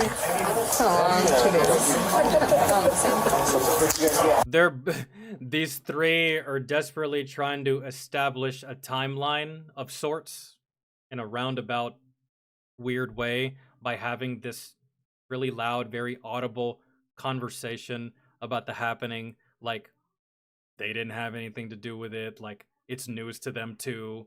And it's just, I can't believe we're getting arrested for something we didn't do again. Yeah, because they usually keep people in prison for 16 years that didn't do shit, right? Y'all aren't fooling anybody.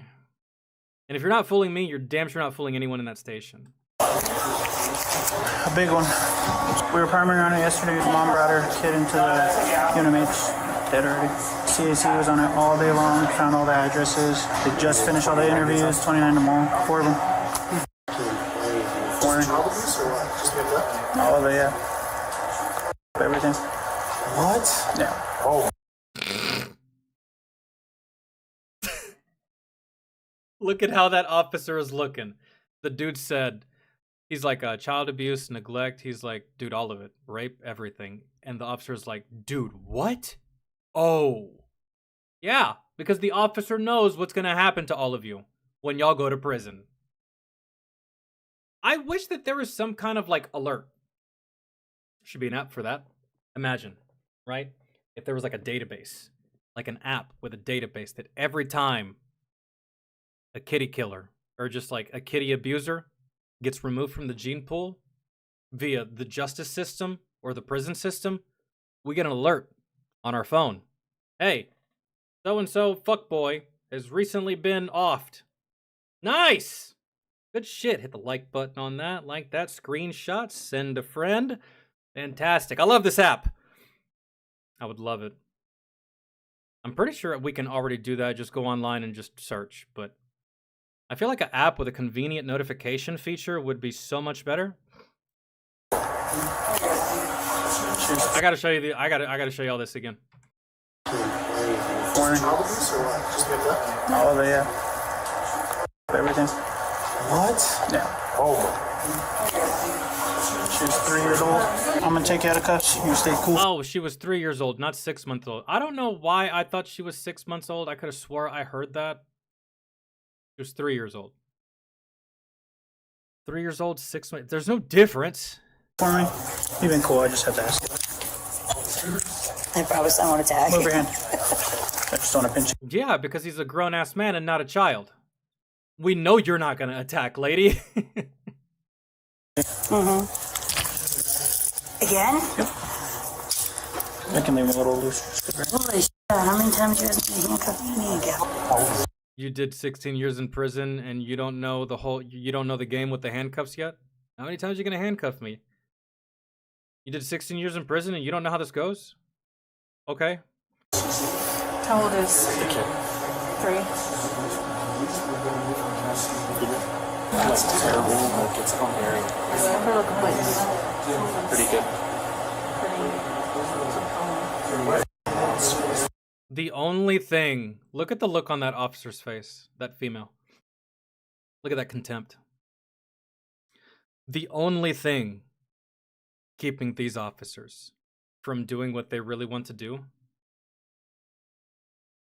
is the service that they provide. They don't want to end up in the same place that they're about to put you. But if it was up to them, I'm telling you, man, someone in that office would pull the trigger. I guarantee it. This place isn't full of Steve Rogers, Captain America. Someone in that office would do what I would do.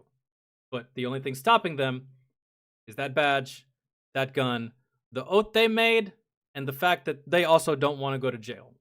In this situation, I think they give a fuck less about the badge and the oath and more about the jail time, because some of them, man, look at the look on that officer's face. Dude, in a perfect world, she would have already pulled that trigger 5 times, I feel.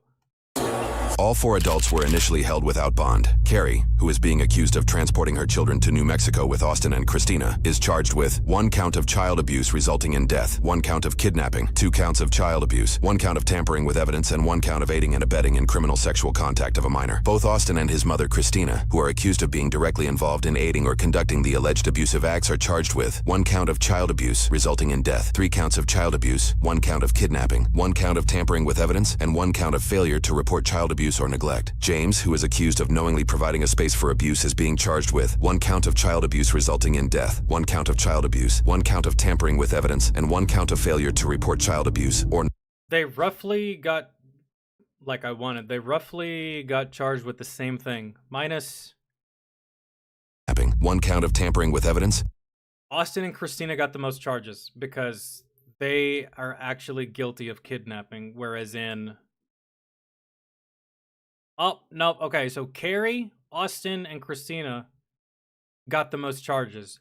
The only reason that this fuckstick right here didn't get the same amount is because he's not guilty of kidnapping. That's it. Abuse is being charged with 1 count of child abuse resulting in death, 1 count of child abuse, 1 count of tampering with evidence, and 1 count of failure to report. That's it. The only thing not on his charge sheet that's on the others is the kidnapping, which... It happened at your place. And at your place, were these kids allowed to leave? No? That's kidnapping. I feel. What would it be then? Not letting someone leave. That's kidnapping. I think. A lot of people think that kidnapping is just like, oh, they just pluck you off the streets and take you somewhere. No, man. Like, I'm almost pretty sure if someone is standing in an elevator and you block their path and don't let them leave and you're threatening them with violence if they try to, you have effectively kidnapped that person and you're holding them hostage inside of an elevator. So, I feel like this guy should still get charged with kidnapping or some kind of it. I don't know.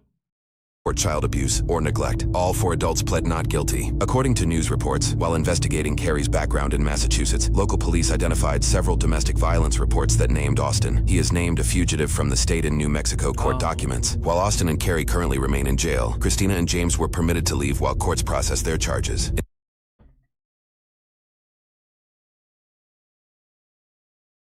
Oh my god. Carrie's just a bad mom, but the 2 people who could quite possibly continue to facilitate this same type of behavior just with a different bad mother got released.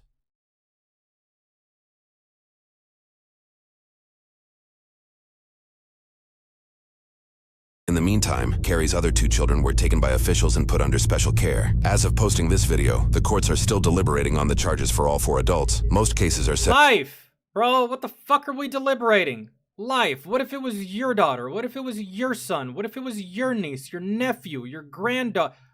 Dog. Life. What? And if you don't agree, bro, you're just fucking soft. You're one soft, pathetic little fucking peasant. And get the fuck out of my streams, comment sections, what have you. We ain't the same. I'm superior. These people deserve nothing less than fucking death. What are we even goddamn deliberating? What are we even fucking talking about? You see how much I fucking hate? I can't stand it, bro. I can't fucking stand it. This isn't the way that the justice system is supposed to fucking work. Yes, we give people the benefit of the doubt when it comes to certain things, and they do due process, and not everything is black and white, and there is nuance to certain crimes. I get it, and when that happens, we'll do it accordingly. But fuck these people! They don't deserve any of that. Some fucking tree-hugging fucking hippie from somewhere up north is gonna tell me otherwise, probably. Jesus Christ. Well, they're people too. No, they're not. They're useless fucking monsters that don't deserve to breathe the same goddamn oxygen that I'm breathing. And that's fact. Give fuck what you say, give fuck who you are. I'm right, you're wrong, I win every goddamn day. I'm not changing my mind. It can't be changed. These people deserve death. Fuck them.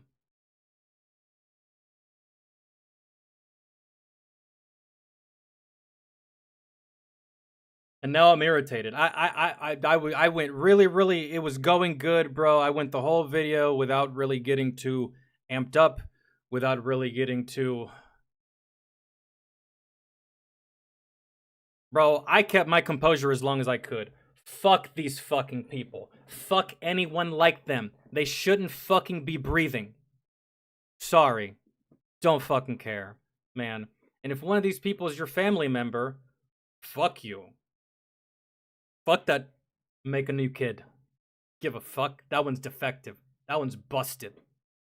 Cut contact with that fucking family member. These people don't deserve shit.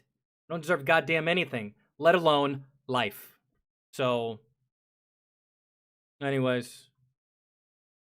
I'm not trying to convince anyone. I've already planted myself like a motherfucking tree when it comes to this topic. I don't have to really convince too hard or try to anyway.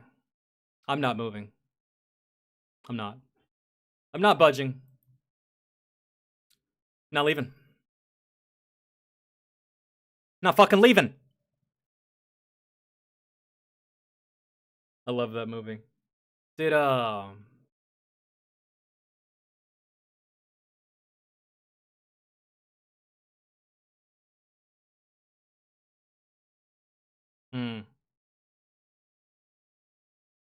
Whew.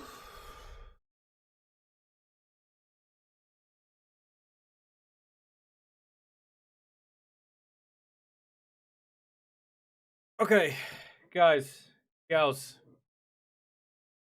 I'm out. I'm hungry. I'm gonna go eat, hang out with my niece. We got through as many videos as we could. We got at least through all the patron stuff. We got all that. And so yeah, I'm out. I'm hungry. And after that video, I gotta go do something. Gotta go eat. Hug my niece. Be a good adult and be a good role model. Or something to that effect. Thanks for hanging, guys, gals. Tomorrow we're live on Twitch doing music. If y'all have music, put it in. If not, I'll see you the following day on YouTube. All right? Have a good evening. Enjoy your Tuesday. I will see y'all tomorrow for Hump Day. And all right.